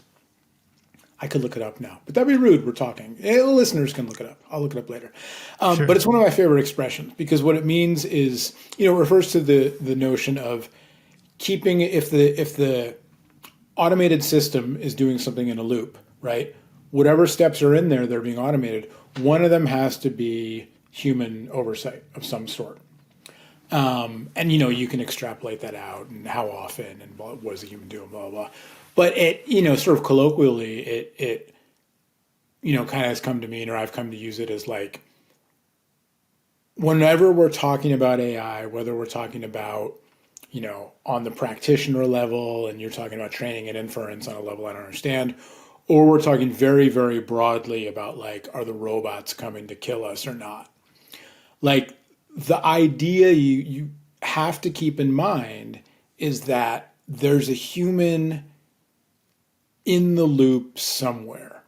Yeah. And so it's a best practice right now is like having a human in the loop is a best practice. Sending an AI off to just go do stuff unsupervised is not a good idea. Maybe there's somebody very technical out there who's hearing me say that, who's like, no, actually, like, okay, cool. It's not a good idea. Like, hey, right, Microsoft's chatbot that they released, that the internet trained to be a Nazi in 3 hours or whatever it was, right? Not a good idea, right? Like, unsupervised, It's like tweeting. It's like tweeting. Don't tweet and don't send. That's a good hint towards something coming up here too. Yeah, it's not tweeting anymore. It's X, or don't do X. Yeah. That's also true. Well, but so all of the people who actually know what they're talking about, e.g. the people I've interviewed, right? It comes up again and again that it's not just that we're not at a place, the AI is not sophisticated enough, but it's also just like, what are we doing this for, right? And at the end of the day, whether you think of yourself as very self-centered or very unselfish,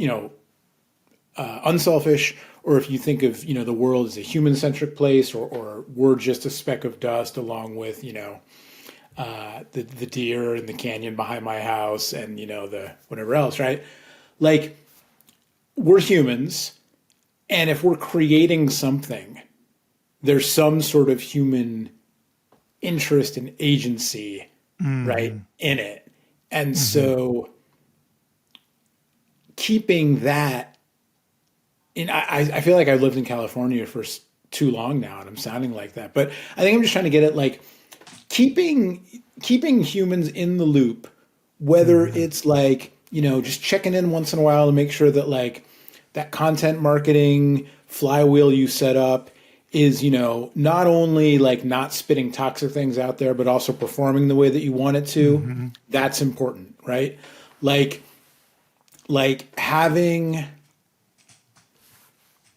human interest broadly infused into what we're doing is important. And so like, if you're just out here trying to make rent and you literally don't have bandwidth to go, feed the hungry because you're amongst the hungry, 100%, right? But in the more collective thing, talking bigger picture about, why are we doing, AI and best practices and technology and all these kinds of things? I mean, that's the thing I keep coming back to is just sort of like, I always used to imagine that. I always used to kind of want to hit it big, right? I mean, I still want to hit it big. Everyone wants to hit it Sure. big. But I used to sort of imagine, because I've had this sort of career path where like I've worked with some big companies, and I've lived in, the Silicon Valley, San Francisco area for a long time. And I'm not complaining. I've done a lot of really cool stuff. It's not that. But I haven't either had sort of a long-term career at a company that took off, didn't work at a startup that took off. Mm-hmm. And I hadn't found my own thing that like took off big time. So I didn't one time a long time ago, very randomly when I was younger and used to have like random nights out that would wind up in, not like sketchy places so much as just random places. I wound up at this bar in San Francisco. And I mean, this is like 20 years, a long time ago. And I was with a whole bunch of people, and it was like the last stop on a kind of long night. And I went to go get another beer, and I was like out of money. Like I didn't realize I only had like $2 in my wallet or whatever. And this guy sitting at the bar by himself bought my beer for me. I was like, dude, that's so nice. Thank you, blah, blah. And I was like happy drunk at the time, and this guy was not, he's by himself and not like, whatever. And so we chatted for a minute, and he told me that he was like a tech millionaire who, had made it big early and sold his company or the company he was involved, whatever. And now he's kind of like this young, lonely guy who lives in San Francisco, and he's, however old he was, in his late 20s, early 30s, and had like made it financially and whatever. But like, money's not the end all be all, but it is the base of the pyramid and everything. And I think that AI, I'm repeating myself, I think it's the portion of the podcast where Noah repeats himself. But I think that like, maybe it doesn't happen. Maybe it doesn't happen I used to have the fantasies around, if I did make it big. I've started a couple of companies back in the day. And if, you start it and you're imagining like what, and if we can get to like whatever valuation, and my share at the time is 51%, if we can get to like, 10 million, and then I can sell and I have 5 million, can I retire at age 32 with 5 million? I don't know, but I think I can. And that's the goal, whatever. That never happened for me, right? Yep. But I used to fantasize, well, if it did, what would I do? And I used to like to think that I would spend a lot of my time. Well, I used to like to think I would start a band and, we'd tour for the rest of my life because I wouldn't need to worry about getting paid. I could pay my friends to be in a band with me. But I used to think that I would do something like do-goodery on a grand scale. You know what I mean? Mm-hmm. And I could just devote my life to, whatever. And it's kind of like, I might still get there in my lifetime. Who knows? I might get far enough in my lifetime to be able to help my kids get there in their lifetimes, et cetera, so we don't really know. Right. AI is kind of like, I think about it in the same way that like, okay, it might help me like scale up my writing business instantly, and then I don't have to like work anymore. I just come downstairs, hit a button, and drink my coffee. That didn't happen. But actually over time, I did figure out how to use it, and also the technology advanced, but figured out how to use it in a way that just this past week helped me write a draft. AI didn't do it for me. It was it was a tool in my workflow, helped me crank out a draft, not a draft. I submitted the art, it was the first draft, but a final work product. Sure. Way faster than I could have without it. And the feedback I got was great. So, hey, that's a step on that path, right? And so in the same way, it's like short term, of course, people are figuring out ways to make money with AI, to make more money for themselves and their small business, to have their team at work, produce better so they can get an extra headcount next quarter. Maybe to like figure out how to replace the whole HR function at, whatever giant tech company it was, so that shareholders profit more, right? Of course, that's what we're all doing. I just hope that somehow, given all of the things going on in the world, good, bad, and otherwise, that we can all sort of get along well enough for long enough and direct enough of our resources and priorities and attention towards, sort of what's possible, right? And I think in that way, like, I might not hit it rich and retire early, but, odds still look pretty good for having a pretty good life. And then like seeing my kids go further than I did. It sort of feels like that with AI. Like it may not solve all the world's problems immediately, but if you're an optimist generally, and you're optimistic about humanity, and you're optimistic about the fate of, I don't know if it's the world or Earth or Mars or the Milky Way, you know what I mean? Like if you're optimistic, I think there's a lot to be optimistic about, that AI is and will enable. Yeah. I want to be respectful of your time. We are at our time. Oh, yeah, the shadows are falling over you. I was going to call over that one in a second too, but I there's at least one more thing that I want to talk with you about. If you've got a little bit of time here. Sure, I can go a little bit more. Yeah. But I did want to acknowledge that for anybody who's watching this, I don't think that I've done this during like daylight savings times or whatever we're in here now, and so I do have like sheer curtains up there, but it's usually not a problem, and I've got some interesting light coming through here right in my eyes. I can hear the voices of essentially everyone who's known me for any like meaningful period of time, like seeing this and being like, yeah, of course Noah talked to you until like it got dark out and you fell asleep, and like of course he didn't shut up. So yeah. No, this is good. And so and the one more thing that I wanted to talk about, I like to get into the personal side of who people are too. And there's so many more things that we could do there. But at least the one, because we've hinted at this a number of times, you were infamous. Like the word infamous came up, and I got to know the story of what happened that made Noah Kravitz infamous. Sure. I want to insert an ARC joke in here to get us started, but it's years of childhood trauma coming back to.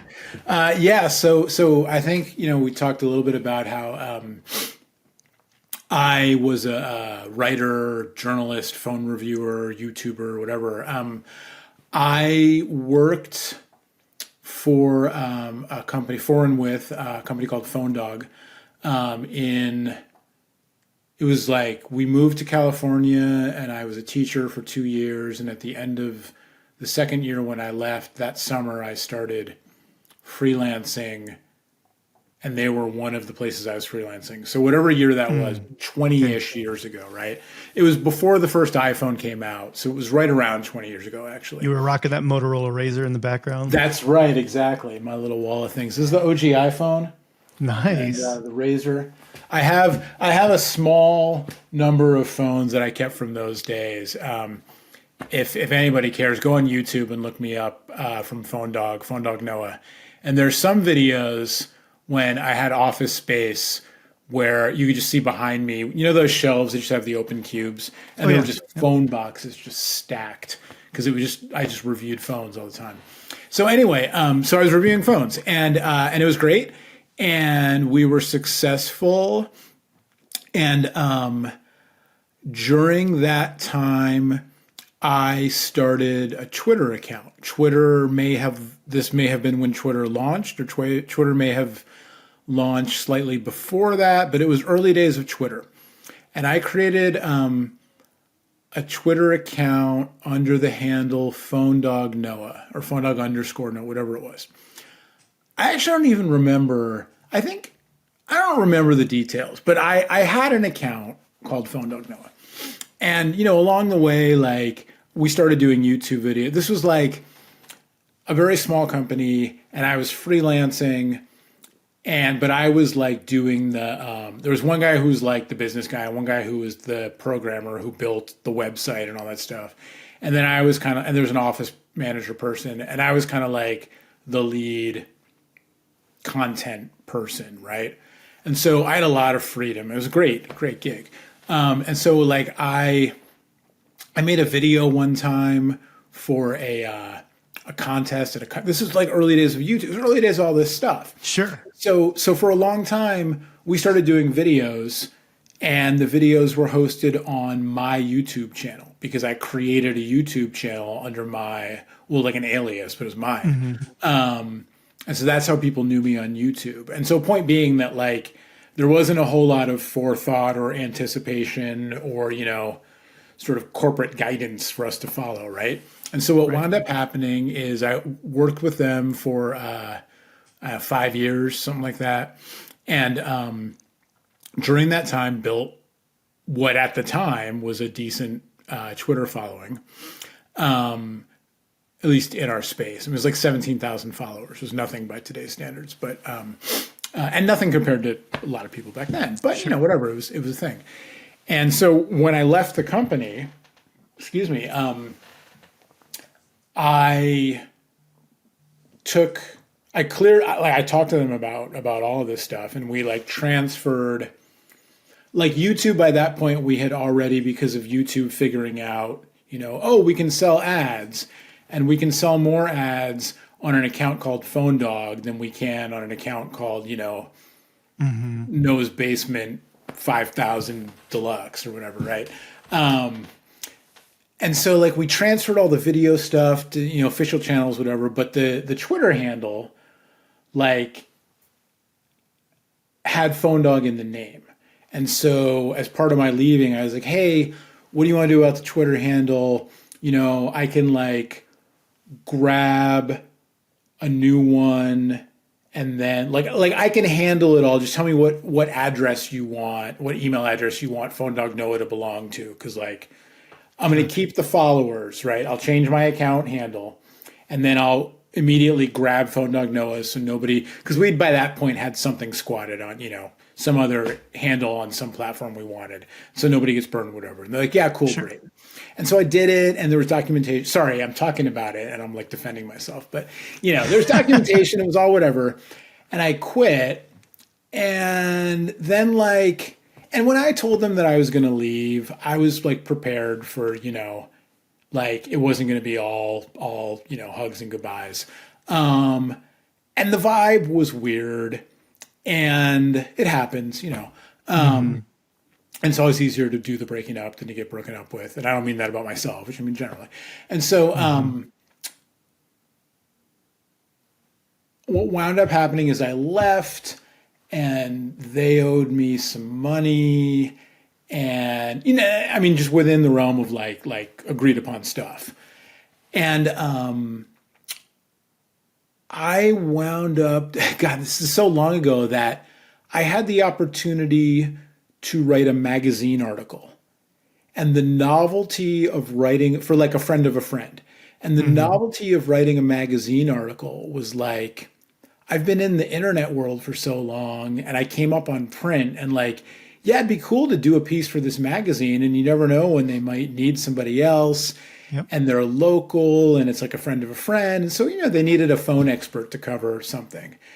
And my old bosses got wind of it and were miffed just because they were miffed, And it started this whole thing and they stopped paying me like the what they owed me. Wow. And that turned in, I'm telling this really long version. Sorry, but I'm like reliving this.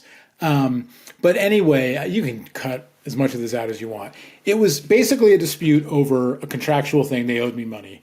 And I tried to get my money back on my own, and they wouldn't do it. And I got a lawyer who wrote them a letter, and they didn't do it. And he referred me to another lawyer who took the case on. And, the whole thing, tried to do everything we could, and they wouldn't negotiate, or they wouldn't move on the terms, which were absurd. And they had stuck on this thing around the social media. And I think they just missed having the reach of the account, which makes sense. But it wasn't their account. And we got to the point where we were like, look, we've prepared a lawsuit and we're going to file this lawsuit. And the lawsuit is over what in the scheme of things isn't all that much money. It was enough money to fight for. And for me at the time, relying on this money as part of my transitioning out of that job to figure out what I'm doing, it was a fortune, right?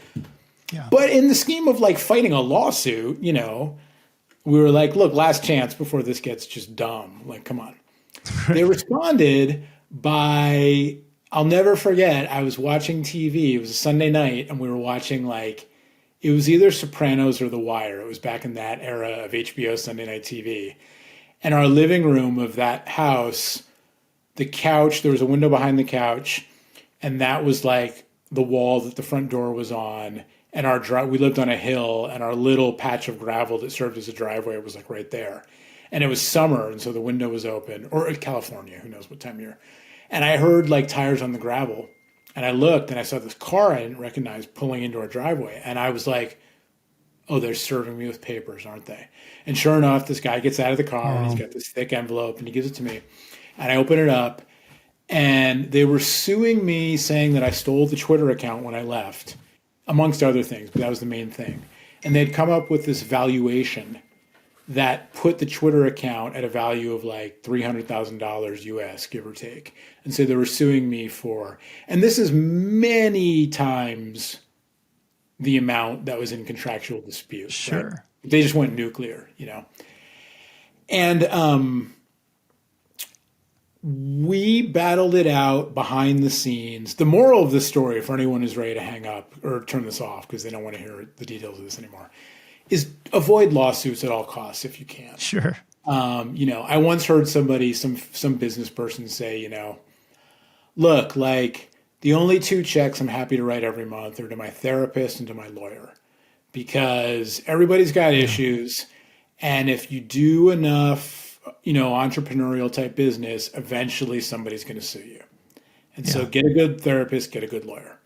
You know, sage advice, right? But I would add to that, if you can avoid the need for, you know, at least lawsuits, because it sucks. And so it dragged on for a long time.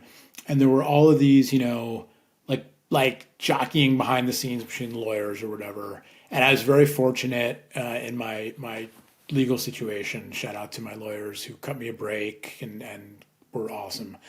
But what wound up happening is that we had a hearing, and I had, you know, asked my lawyer, I was like, look, like, I'm a journal blogger and I have lots of friends in the press, and like, at any point, if it would help us to get some press, you know, let me know. And he was like, I'll let you know, but, you know, right now, the best thing you can do is just stay quiet. I know it's frustrating. And so what wound up happening is we eventually had a hearing, because when you have a lawsuit, there's all these hearings that, like, you know, I didn't know. I'd never been through one myself before. And so there was a preliminary hearing to have, like, their complaints thrown out. And I think one complaint was thrown out, but, you know, the case was allowed to proceed. But the upshot is that the result of the hearing became public record. And so, because that's what happens with case law. Sure. And so a legal blogger picked up on it. And they're like, oh, wait, social media account, this is interesting, because there's no law. And I don't even think now there's sufficient law, but there certainly wasn't any back then. And there was no precedent for this case, for the case. There was one case involving a TV anchor, I think, but that never went to court. It was settled out of court. So, you know, and so it got picked up on, and then that got picked up on, and we started getting some press. And whatever the timeline was, we finally reached a point where my lawyer was like, you know, you can go ahead and like mention something to one of your press friends and let's just kind of see. Because I think I had gotten an inbound request from somebody or like something, there's a little bit of, you know. And so it's in print, so I can name him by name, it's fine. So I reached out to this guy I knew named John Biggs, who was a journalist, who was the editor-in-chief of TechCrunch for a while. Okay. And I figured, you know, maybe if I'm lucky, this will get picked up on TechCrunch. Because I had a combination of like, I'm very sure I'm in the right here. And, you know, the ego of somebody who'd been making his living off YouTube for a while, right? So I wasn't like attention shy. You know, I was like, yeah, shine the lights. Let's go. Like, I'm fighting for this. And so so he was interested. And he calls me up and we have a call, a Skype call or whatever. And I'm thinking, you know, maybe this will get picked up in TechCrunch, who knows? And however long later, a couple of weeks later, whatever it is, I get an email from him that's like, hey, you're going to get a call from blah, blah, blah at the photo desk to set up the photo shoot. Just giving you a heads up. And I'm like, what do you mean Oh, I was like, no, I think the email actually said New York Times. And I was like, what do you mean photo shoot? And what do you mean New York Times? Like, what's going on? Wow. Yeah. So Christmas Day of that year, whatever year it was on a Sunday. And I remember because I was at my in-laws' house. We were having dinner with, the whole family. And I had a cold and I had this like horrible like sinus headache situation. And I was able to get a phone appointment with a doctor because it was a holiday and the doctor was like, normally I'd want to see you, but because it's Christmas Day and whatever, I'm 90% certain this is a sinus infection and antibiotics will clear it up.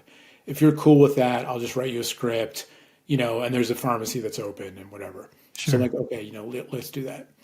And so I remember like I drive to the pharmacy or the hospital that the pharmacy's open in, whatever, and it's deserted because it's Christmas, at 5 p.m. And my phone was in my pocket because this was pre-CarPlay, so my phone was just in my pocket. Yeah. And my phone had been buzzing, right, while I was driving.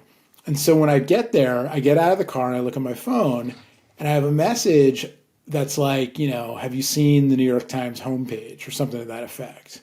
And so I click and there's this picture of me, like top center of the New York Times homepage. And it's the picture that the guy had taken, and there's the article. And it's funny because I was sick, right? Like I had the cold. I was sick when they took the picture, and I forgot to put shoes on. Because because I like worked from a home office, and it's California, and in that house we had carpet, rugs or carpeting, whatever. So I'd walk around barefoot, and I was like, and I got dressed just for the photo shoot because I was sick. I totally forgot to put shoes on, so I'm sitting there, Anyway, So the story comes out in the print edition Monday morning, December 26th. It wasn't on the front page of the print edition, but it was on the front page of the business section above the fold. Wow. Right? There's no news. We're in like a politically and economic, whatever else, like everything's chill. It's the week between Christmas and New Year's. So like businesses are shut down. Like, there's no news. Oh, here's this blogger who got sued for $350,000 for his Twitter account. What? I did everything from CNN Live to like AM radio shows to like I was getting tweets from people who were like, and I had a Twitter following, right? So it wasn't out of nowhere. But I was getting tweets from people that were like, your picture was in the paper in my hometown in like, Reykjavik. like just wild.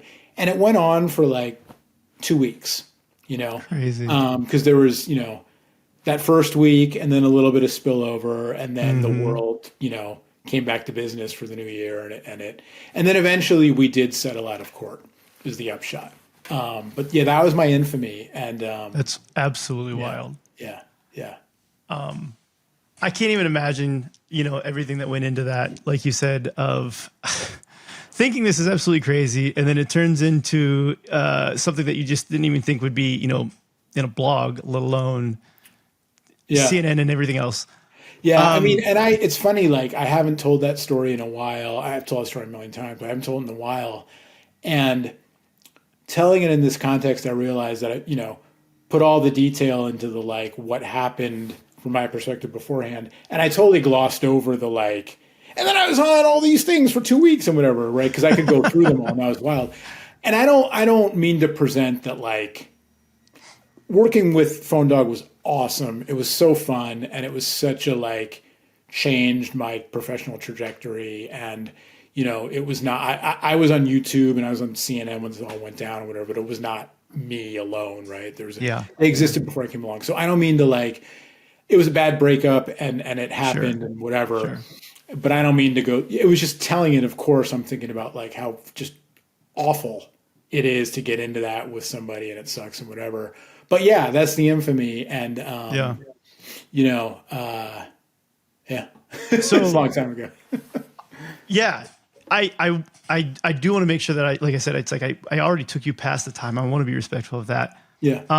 So thank you very much for coming out. If people did want to follow you, on Twitter or X or wherever, where's the best place for them to reach out, follow you and interact? God, it's a sign of the times both because, like I said, it's been a transitional sort of professional year, but also I'm always freelancing, and also just my age, I guess, in life now. But LinkedIn is where I like. I mean, I spend time on Reddit, but I don't post much, and I'm not. It's not under my name anyway, and I'm mostly just reading. You know, it's where I go to get my sports fix mainly. Sports drama. Sports drama isn't real, so we can all just like Right. It's a good escape. But LinkedIn primarily because the Nvidia pod. I mean, follow the podcast. Yeah, That's on wherever you listen to podcasts. But I've been doing stuff on LinkedIn, and I'm doing these random they're not random, but I mean they're sort of not my own publishing under my own channel, but like this, like other people's channels. Yep. And usually I will post about that stuff on LinkedIn. I stopped using Twitter. Weaning myself off of Twitter was a long process. And I'm not 100%. I went on the other night because I don't know how it is these days for things. I kept using it because it is so good for like hyper local breaking news. Sure. And living in a city and in an area where there's wildfires, all the different things, right? It's like, I mean, we all have whatever that is. And I'm not on like Nextdoor, and I'm not on Facebook, any of that. But I weaned myself off of Twitter because it had become a bad procrastination habit more than anything else. And this was pre it turning into X. And then I just haven't gone back very much because the reviews aren't great about what's happened since then.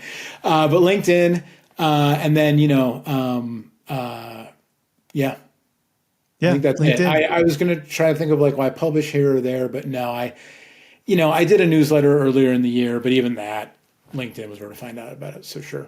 Yeah.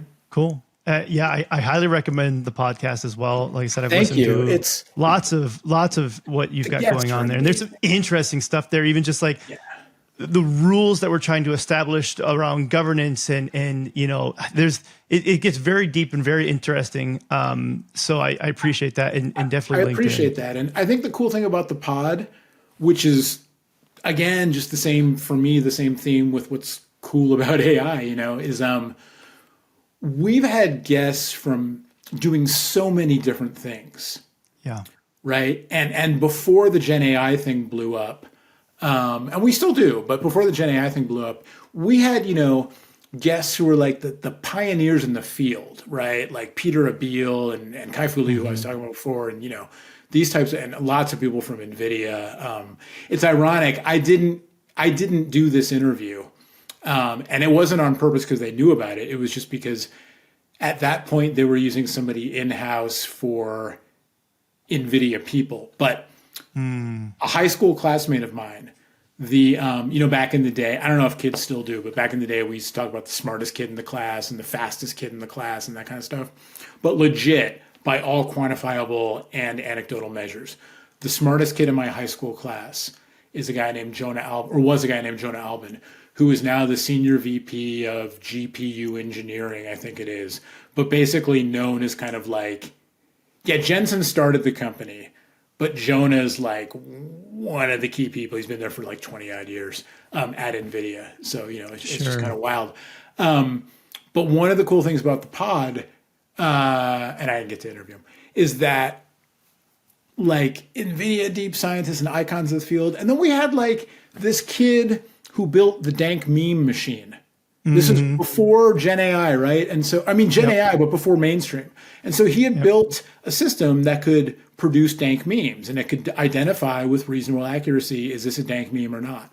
And we spent half the show, me trying to get him to define what a dank meme is, and him laughing at me for not just not knowing, but for being the kind of guy who's like, oh, come on, please tell me, So like, yeah, there's something for everybody. And like, that's good.